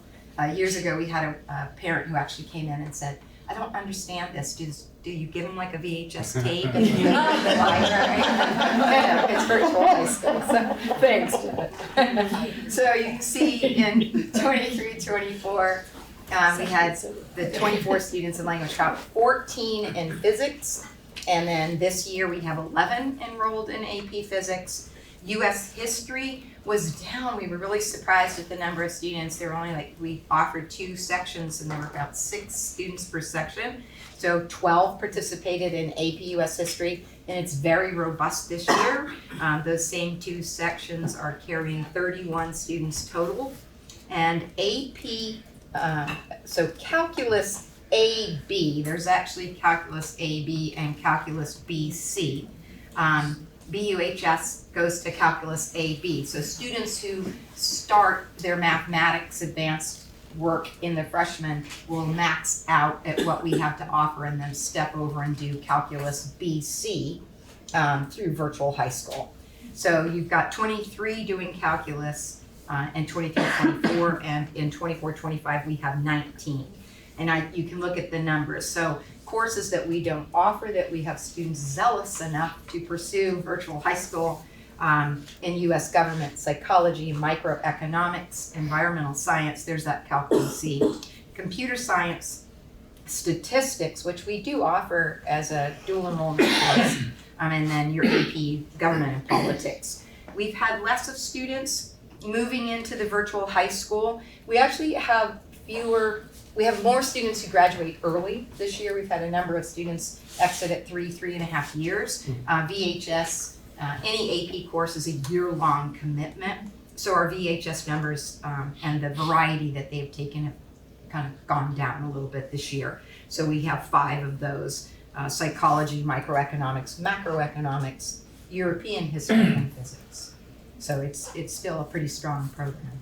Could I ask you Yes. to clarify? So are you saying that the kind of decrease in virtual high school might be an indication of kids, rather than going with that because it gives them more flexibility to do the dual enrollment? I don't know that that's a choice, although, to be honest with you, Ruby, there's been a bit of a shift in that AP has a high stakes test at the end, and whether you get advanced placement credit or not in college, and it's advanced placement, you skip over something as opposed to take the credits with you and build them toward your graduation. So there's really not been enough in depth. The point I was making is that we have less students this year moving into the 4th year of high school. We've had a tremendous amount of students graduating early, and so you're seeing that a lot of our upper division electives and VHS choices aren't quite as robust because we have less students pursuing them. We have more students going after early college. Thank you. Mm-hmm. Okay. All right. So dual enrollment. So this is my passion.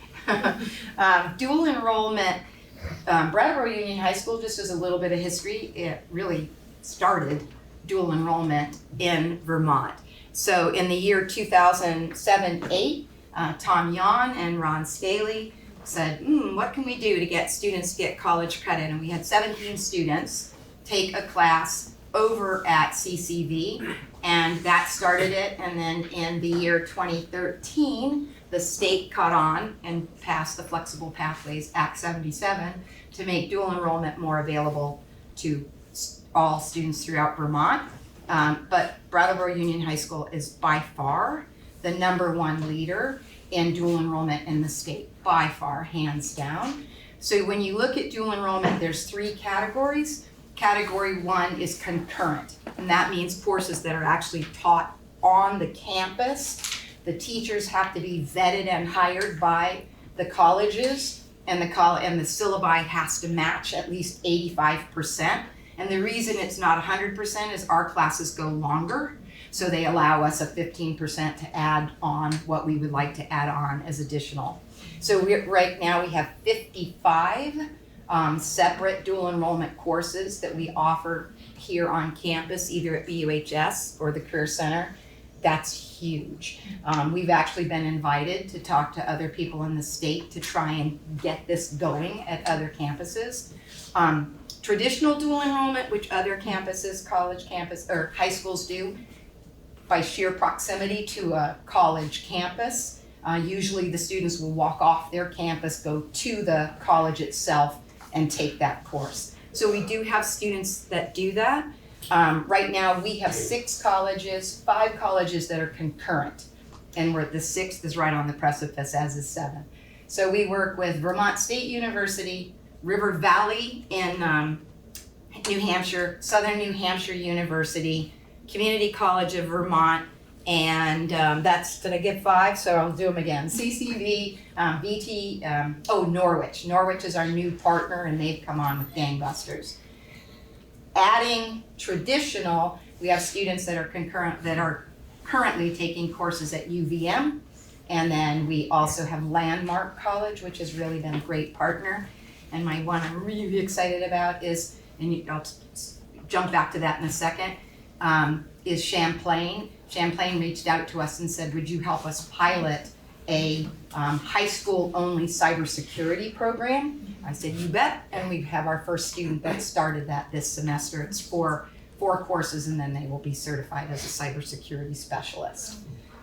Yeah, thanks. So looking at the pie chart, if you can switch to the next one, the When I came aboard in 2022, and I really want to thank Mark and Nancy as part of our steering committee, and there are other members that serve on that, Hannah Parker, Holly from Vermont State, or VSAC, Vermont Student Assistance Corporation, our registrar, Heather Harrison. We just have a number of people, 9 people that serve on that. And I asked permission, can we, instead of talking about belonging, if you have a student who doesn't think they're college bound and you walk into a class and you say, this class is for credit, hey, come see me after if you want to take it, the numbers were low. So I asked permission and was granted, thank you very much, to say, no more opt-in, opt-out. If this is a dual enrollment course that you're taking that has the same exact thing as a college course, you're taking it for college credit. You're gonna have to convince us that you're not doing that. And it's been beautiful because you're gonna see here by this graph, when you have students that have 8, 7, 6 courses, and what they actually completed 8 dual enrollment classes starting freshman year. And the one student there that we had 2 students that had 8 credits, 8 courses, all 8 transferred, and one of the schools was out of state. That saves a family 24 credits out of 30 for 1 year.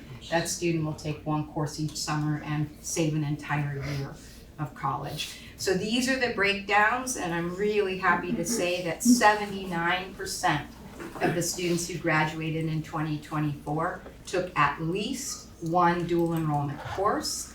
And one of the things that we have done is really gone after dual enrollment in the general population. So instead of having them be accelerated math or advanced social studies, art, sculpture, painting, all of those are for dual enrollment credit now. So you have a student who's a little bit shy, takes a course, and these guys know, it lights me up when I have a student come walking in and say, I didn't think I was going to come to college, but do you think I could try CCV? This was good, I can do this. And so we're seeing that number of first generation students coming way, way up. And then just very briefly, our next thing is going after the certificates. We have about 40% of our students that are college bound, which leaves 60% that are not. So we've just started working with, if you take 1 phlebotomy certification course for credit, you can get hired at BMH and then they'll do the rest. So that's what we're working on now. Thank you. You can tell I'm passionate. And I will just add, Rhonda has brought a huge amount of passion, not only to our students, but also to our staff. When we have a teacher who's vetted and successful at teaching a college course, she makes a huge celebration of that. And she makes a huge celebration of our students enrolling in college with their first college course at the CTE Center, which is great. And you have not seen any classroom rock more than forestry, which had a huge percentage of kids who were saying they were not ever going to college, that graduation from high school was enough for them. They get college credit now. And watching those kids, and the forestry and natural resources instructor told us that just having them know that they were earning college credit, they kicked it up a notch. Like they go in the morning and they are on the morning assignment and they are ready to go out. And the other day I went in and they were parting out chainsaws that weren't working anymore and figuring out how much they could sell the individual parts for and how many parts they needed to sell to be able to buy a new chainsaw. And like I never would have thought of it. And I come from a long generation of Vermonters, and we are frugal people. I will just say most of us are very frugal people. And it was amazing to watch them. And when I found out how much a flywheel costs, I was like, wow. Yeah, it's really exciting to have a kid, because when they're done, I'll say, you're in college. Once they've registered, really, you're in college, go home and celebrate. Oh, I'm in college. Yeah, and this is just how many CCV transcripts in 2 years that we've got, so. All right, so I'll talk about our community-based learning program at WHS. Community-based learning is a program that's run through the English department, which gives students an opportunity to work and earn English credit. So we have partnered with a number of different businesses that are all within a 10-minute drive of WHS so that students can get there and back within the school day. And they spend 4 days a week working and partnering with businesses in the community, and then they spend 1 day a week doing a lot of writing and reflecting to work on their English credit that goes with this. And starting this year, there's going to be a community-based learning progression that's going to allow students to engage with community-based work over multiple semesters so that they can continue to build those relationships and strengthen their skills in the different businesses that they're working in.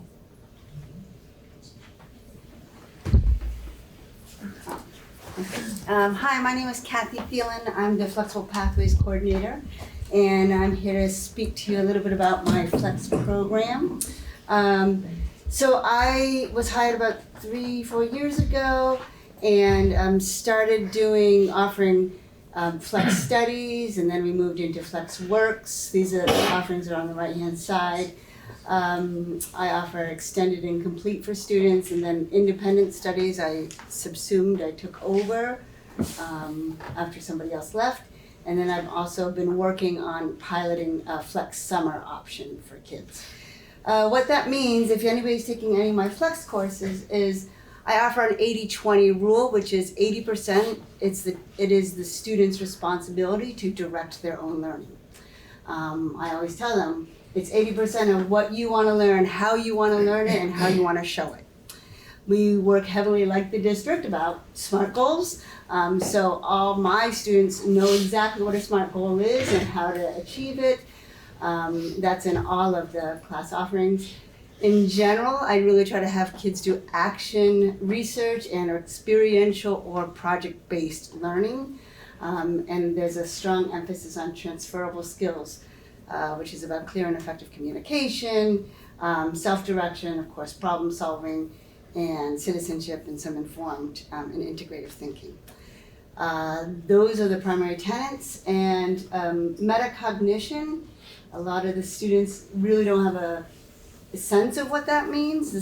I would characterize, according to one of my students, he had said, this class is like, it's between a high school class and a college class. And it is, because I'm asking them to be highly responsible and independent and then reflect on their own learning. And so I always tell them, I always want to know what their inspiration is for a project or an idea, and then I want to know the beginning steps and the middle and the middle and the middle and then the end. And that they can document and show us, why did you choose this script, or why did you choose this song, or whatever it is that they're working on. So there's a lot of metacognition.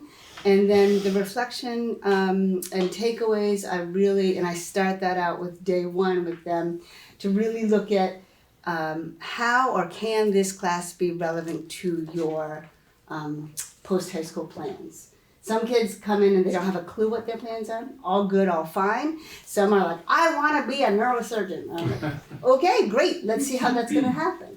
And so I really, just to swing back to that idea of belonging and graduation, I really think kids who are graduating need to feel like that, have that sense of belonging. And I think one of the best ways to do that is to have programs and activities that are relevant to them.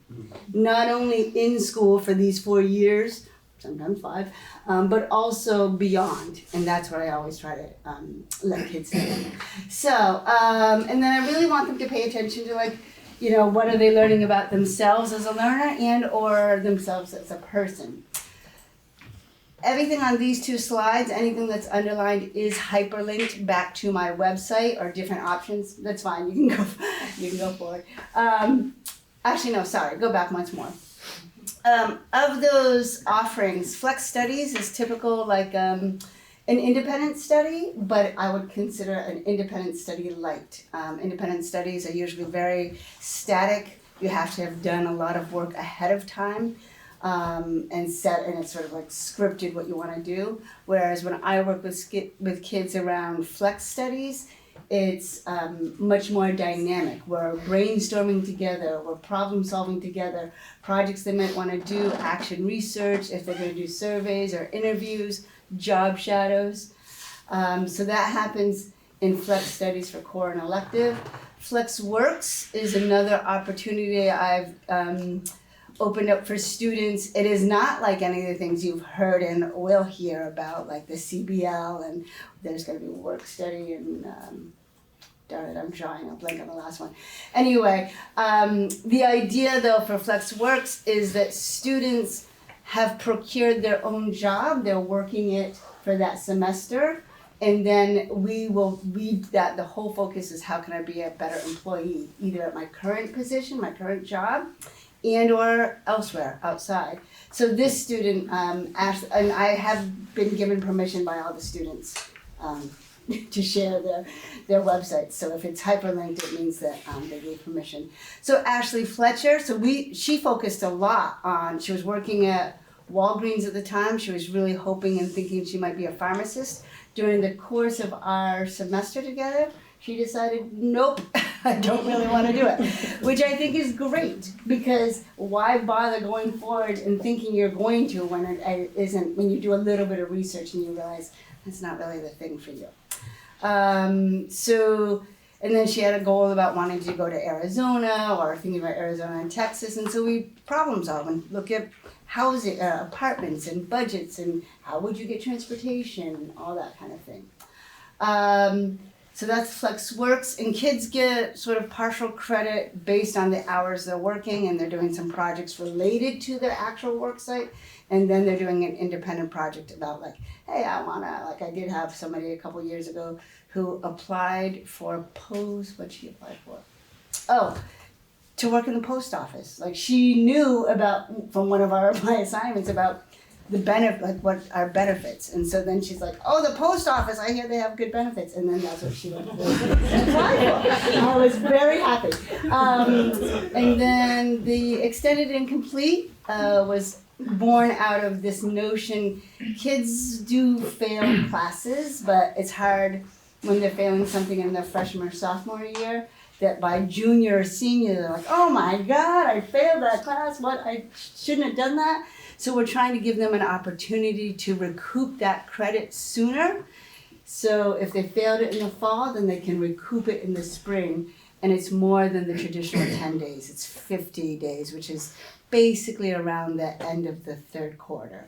And they have other scaffolded support from ASTs, SESs, which is academic support teachers, special educator support, and those social workers and counselors.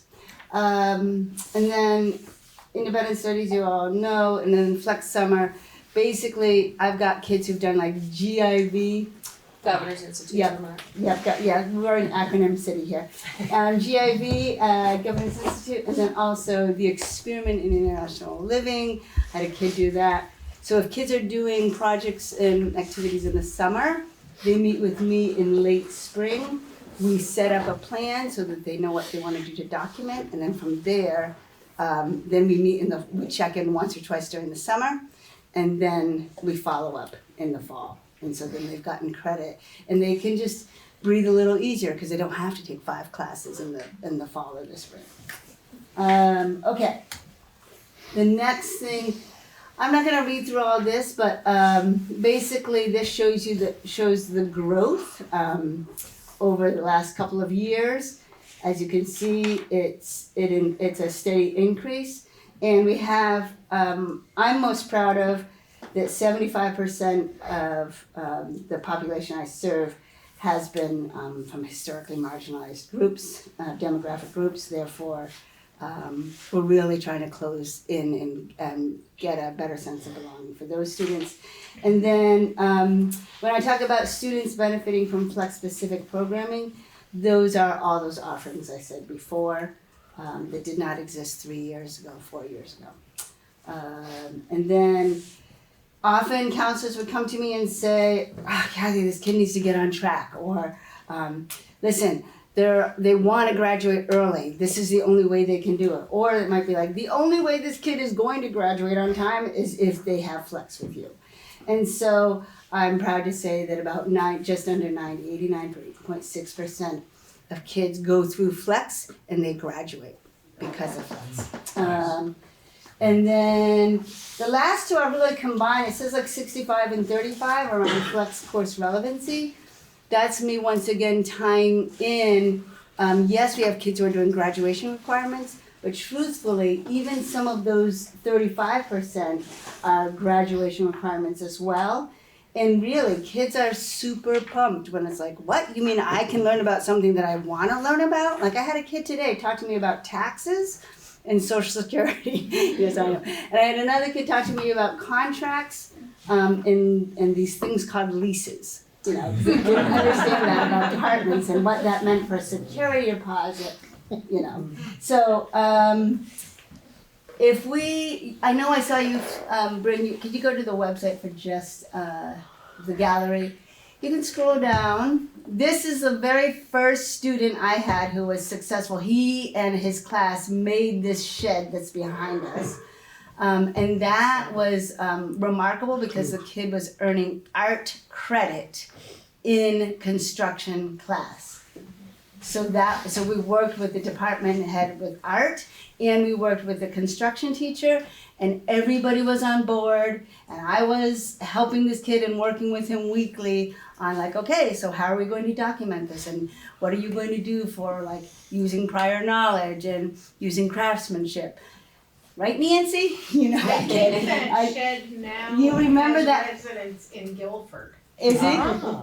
Sure does. Okay, there you go. So anyway, so then if you look down below here, there's I had a couple of kids, and then also you can see there's a spreadsheet. Those are other videos of other kids from ago.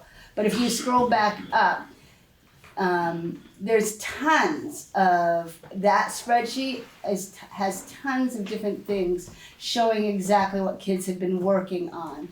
And they all go through, you could click one, and I won't have you go through all of them. Why do you go to, you could go to Habermas, or you could go to, Habermas on the left Habermas side. on the left, Habermas Gap College and Career. It's a lot of pressure Yep, here. that's okay. So this is a student that I worked with for the whole year. This was a couple years ago. She's now in her second year. I thought it was her first year. Maybe it college, is. I think college. College, yeah. I think it's her first Yeah, oh year. yes, because she did a gap year. Right, exactly. So we spent a lot of time working on her gap year planning and worked on an analysis, a way that she could analyze, and you can, if you click through, you can see some of the things she did for her gap year. And so that spreadsheet, we went through multiple versions of the spreadsheet and meeting and discussing what parameters and things were important to her. And she just needed like sort of an in-depth counselor or like in-depth person to discuss these options. And so you can see her own transformation and how she was able to be like, oh, I see, this isn't as much of a priority as I thought. In fact, this other thing is a priority. And so we spent a lot of time on that for Habermas. She also chose, she did her gap year, and she had a successful gap year. She did exactly what we discussed. So that was crazy awesome. I saw her in the middle of the gap year. And then, let's see if there's one more. More recently, I have this kid, you can go in the second row, and it's on Jamel's Flex Study 24-25. The second column. Second column, I think you got it. Oh, I'm the one who can't get into any of my stuff. That's so funny. Okay, so Jamel is a student, thank you. Jamel is a student of mine. We started out like a year ago in the spring, and we started out with just 2 credits. We moved up to 4 credits.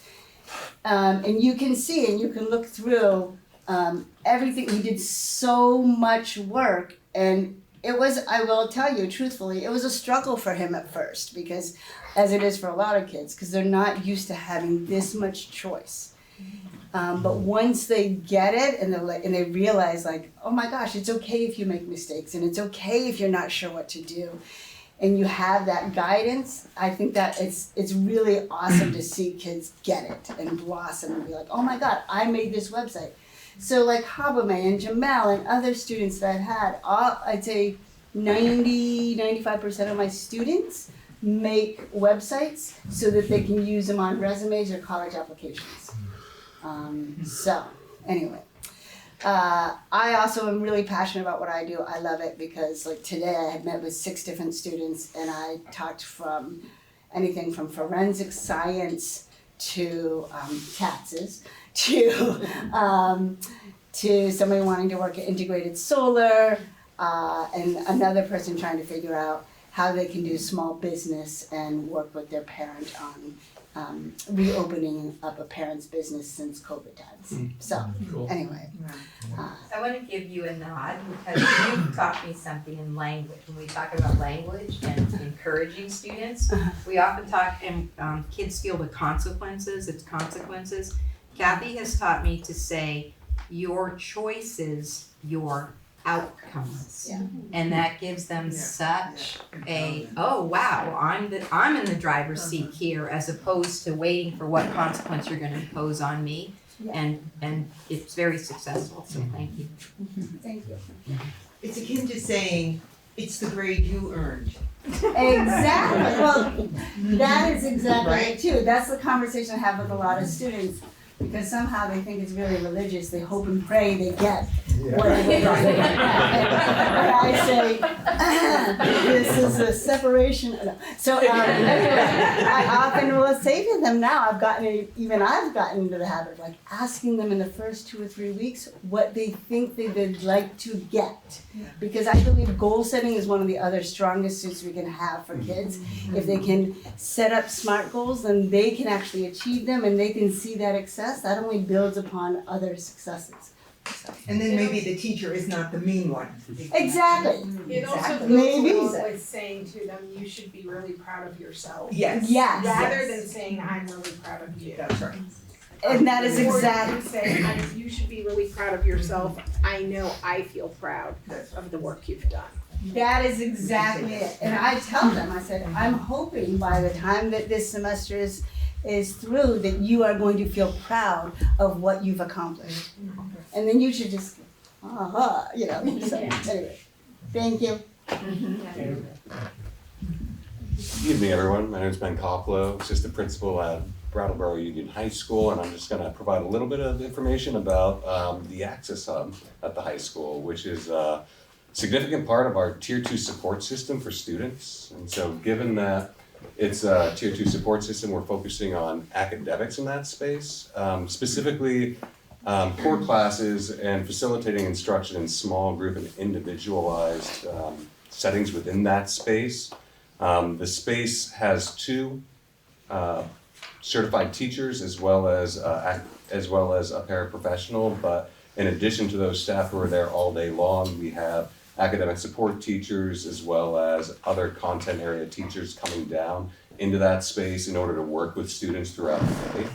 Right now there's about 65 students that are serviced in that space throughout the day and really serviced in a variety of needs. In some cases, just playing off of what Kathy just presented, we have many students that are working on flexible pathway options in there, whether that's online classes or doing a flex class, doing credit recovery. Right now, since we just entered the second semester, we have many students who are working down there and trying to recover credit for classes that they just came very close to passing in the first semester. In addition to supporting credit recovery and flexible pathway options, we've also this year began offering smaller classes down there of core content area classes. And some electives. So for instance, right now we have an essential of geometry class that's being held there every day in a very small group setting with additional support.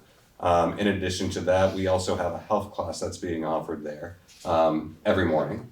And so it's a really nice support for students that may get overwhelmed in the whole group instruction of a class. And not even just overwhelmed, but sometimes we have those students who want to kind of hide in the numbers of a larger class. And so oftentimes students end up here as a result of, an EST meeting. And, it's a discussion with their teachers, with their counselors of what does this student need at that moment in time. And oftentimes, if the student isn't engaging in class like they should be, or in some cases not showing up to that class, they end up in the Access Hub because they can get that more individualized attention and support. Can I ask, how, you said a small geometry class, how small are you talking about? I think 8 students. Yeah, it's definitely less than 10. Okay, I think that's something we need to keep in mind in terms of what the future looks like in the state. Because for so many students, the smaller the class, the better. Yeah. In terms of their success rate, or the one-on-one relationship, right. And since all of these students that are associated with Access Hub, they still go to their core classes. In some cases, we're able to send teachers who are on duty, academic support teachers who are on duty in the Access Hub, into classrooms to offer support there. So they don't necessarily have to be out of the class in order to receive that more individualized support. Great. So I think I'm next and I'm very near the end, and I just want to say you guys should celebrate that we're very near the end, and I'll be as quick as possible. We offer 11 programs that lead to high skill, high wage, high demand jobs within our local catchment area, which is pretty much Windham County, although we do, our aviation program overflows especially into New Hampshire and Massachusetts. Our aviation program students finish up with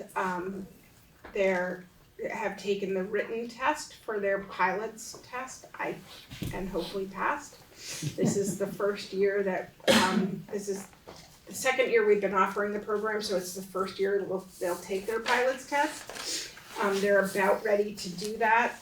They'll walk away with 2 industry recognized credentials, one being the written exam for the pilot's test being passed. And then the other one is around ground aviation requirements. They also walk away with college credit, dual enrollment credit from Norwich University.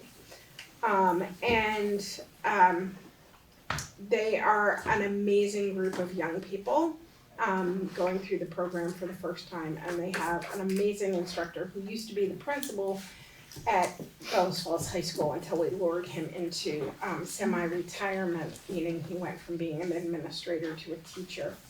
And then he got sucked onto their school board, so you all know how that works. Sorry. Just might as well be honest with you, you all know how it works. We offer business management, construction and architecture, early childhood education, forestry and natural resources, manufacturing, automotive technology, culinary arts, electrical technology. Those kids finish up with having taken their first year apprenticeship exam, so they are 1 year into a 4-year apprenticeship. Most of them I will say most of them because we have maybe one student who's not. Anyway, I will say that most of them end up in an apprenticeship as they leave the program if they want to. Literally, Bill Seveny, who's our instructor, knows a lot of people within the industry and a lot of electrical contractors, and they try and call and get dibs on first choice of students coming out of the program. So it is kind of like calling the front seat of the car. We have health careers, which includes an LNA and medical terminology combination year-long course. and then 3 courses that lead directly into the VTSU nursing program, but also into a number of other nursing programs within New England, and those include Anatomy and Physiology 1 and Nutrition and Human Growth and Development. And those are all for And college those are credit. all for college credit. Yeah, all of them. And then Protective Services, which has students who earn college credit, and I believe has the student who's in the cybersecurity Yes. program. Yes. At our first student in the high school cybersecurity program at Champlain College, and he's ready to rock it. And this year, year 2 was approved for college credit for forensics and crime scene investigation. Which is awesome. Then we also have work-based learning, which students can participate in years 2 of the program, and this year, for the first time, we have year 3 students who are also participating in work-based learning, or we call it co-op. And then we have professional English. Professional English is 2 courses, 2 college credited courses, dual enrollment courses, and if you take both courses, you pretty much, at least in the Vermont State University system, but in several other systems as well, you exempt out of any college English requirement at most schools. So 2 free high school classes get you out of 2 usually college English classes. And then we also have a career foundations course where students explore careers, but also explore the career center and explore the beginnings of adulting, as I call it, which is very beneficial. They learn about insurance and benefits and paying taxes and rent and car insurance and health insurance and all of those things that you shouldn't live without, because as soon as you let them expire, something will happen. We have 267 students this year. 45 students are on individual education plans.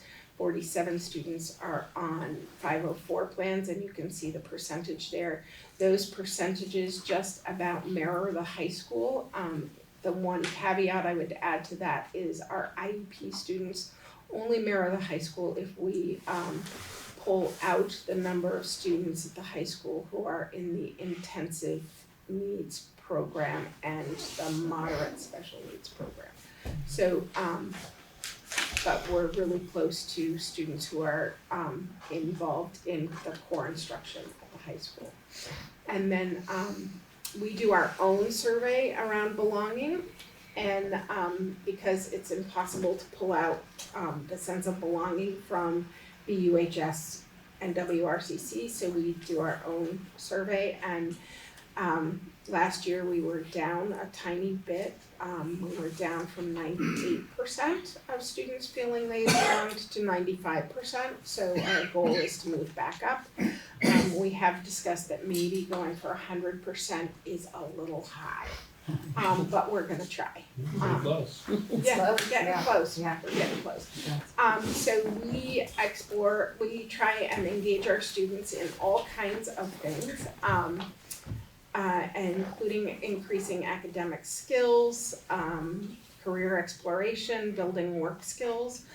We talk a lot about adulting and practicing being an adult, and the thing I tell our students in my opening welcome in each classroom is there is nothing worse than on September 13th of your senior year, January 13th, June 13th, I'm tired, sorry, of your senior year, you are raising your hand to go to the bathroom. June 14th, you graduate, and June 15th, you think you're an adult.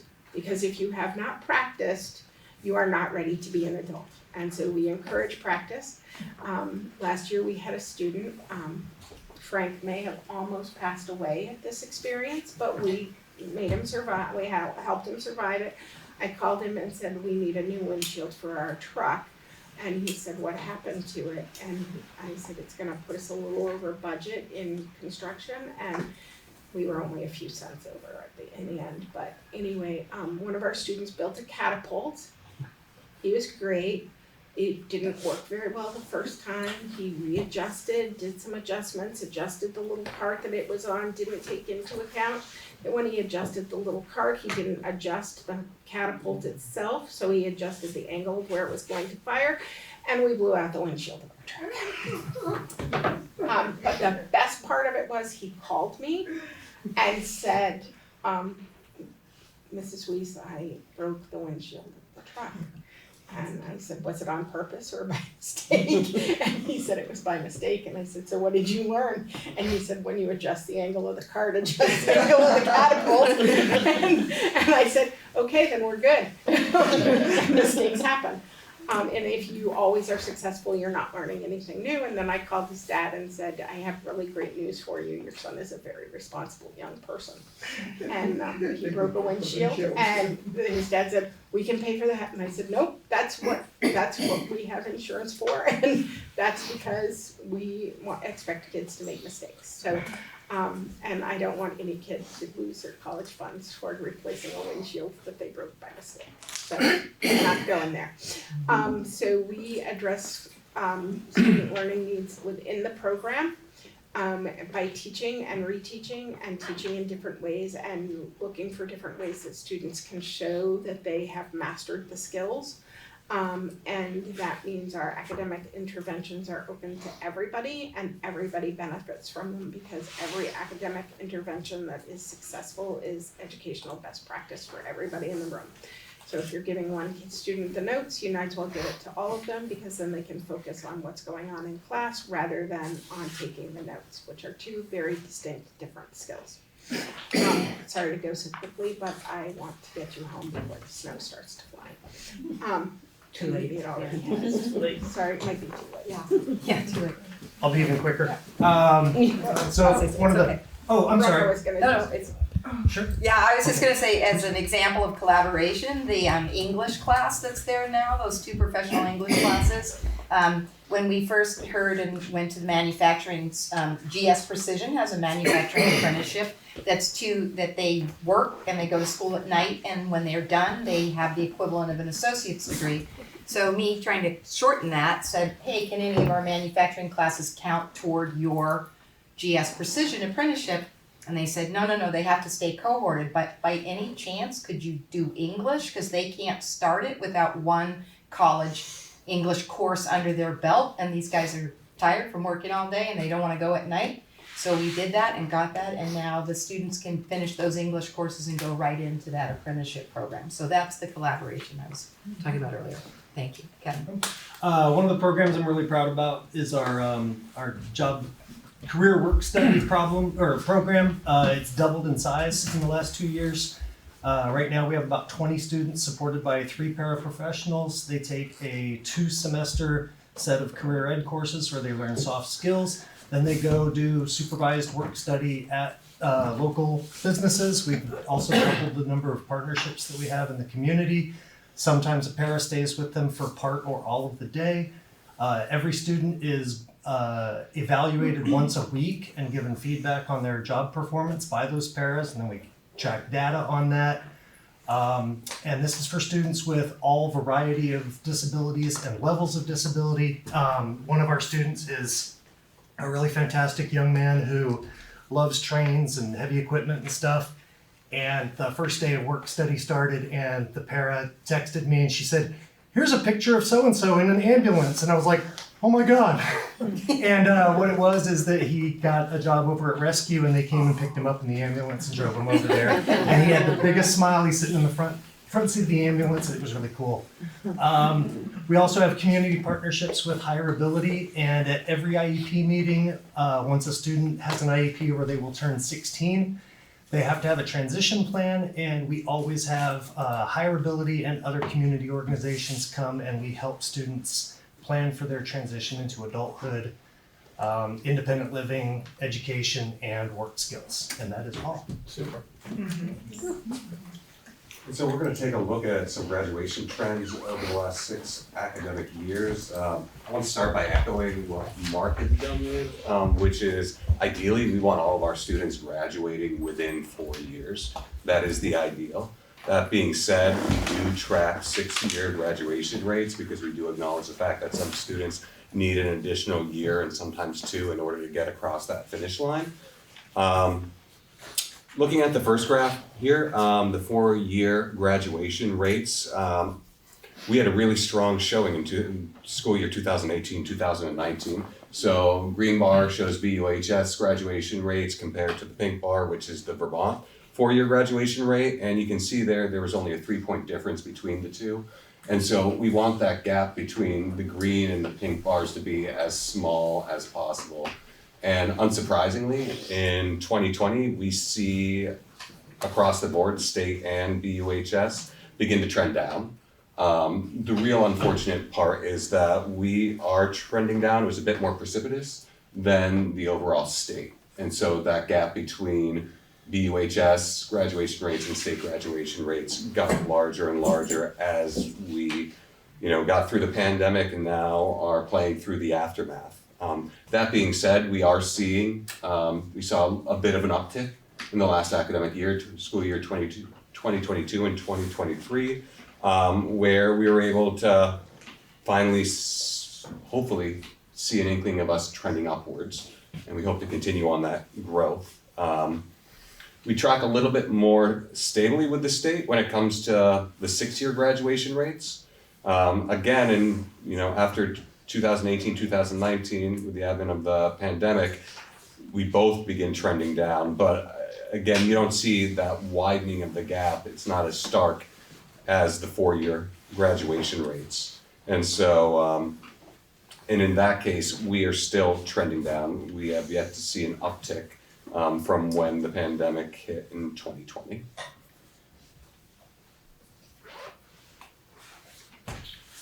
Okay, thank you everybody for your patience and your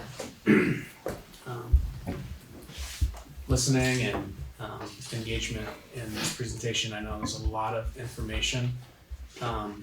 To summarize, going back to our continuous improvement plan, I think we all know, we all have that pretty much ingrained in our heads right now of what that is. But these last 2 slides are kind of where we see where we are right now and kind of next steps for now to the end of the school year. I won't read those to you. It is late, but that's kind of big picture thoughts about where we are right now and where we are going to go in June.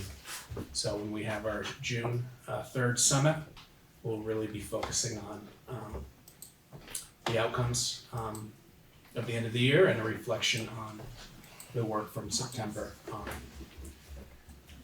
And then we'll be thinking again, of course, of the board admin retreat and setting the foundation for next school year. So the cycle continues. Again, thank you very much. Open it up if there are some additional questions or comments. I understand if there's not many, I know it's late. Sean? Yeah, I just want to make a comment. What I view tonight is a 5-town plus educational dream team. Thank you.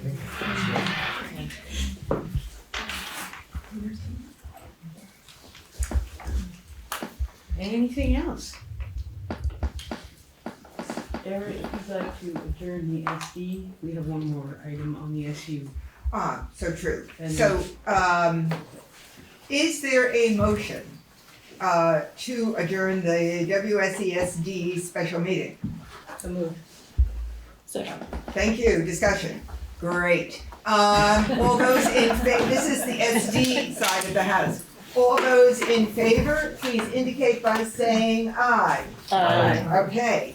Any noes? Any abstentions? Thank you very much. We are adjourned at what time? 9:06. Okay.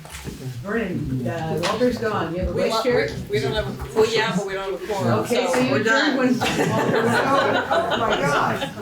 Okay, but the SD is still sitting. SU is still sitting. We still have work to do. Not much. Thank you all so much. Thank you. Thank you for such a great presentation. Thank you. That's what we've been asking for. Thank you. Well done. It should be very brief. So, yes, I just want to Thank thank you. It didn't even occur to me to make it. Can I show you something fabulous? Oh, I'm heading to New York.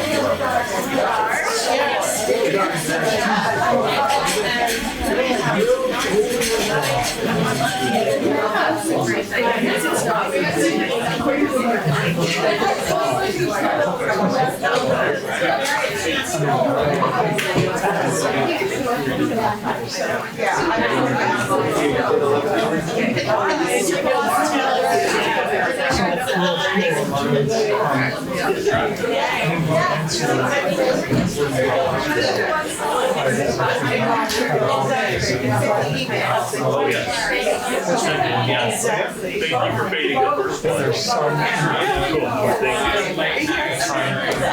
Cool, Kathy, thank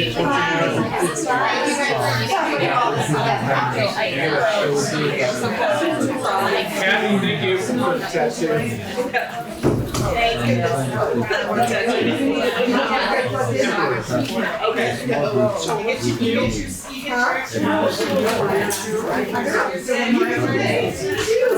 We still have.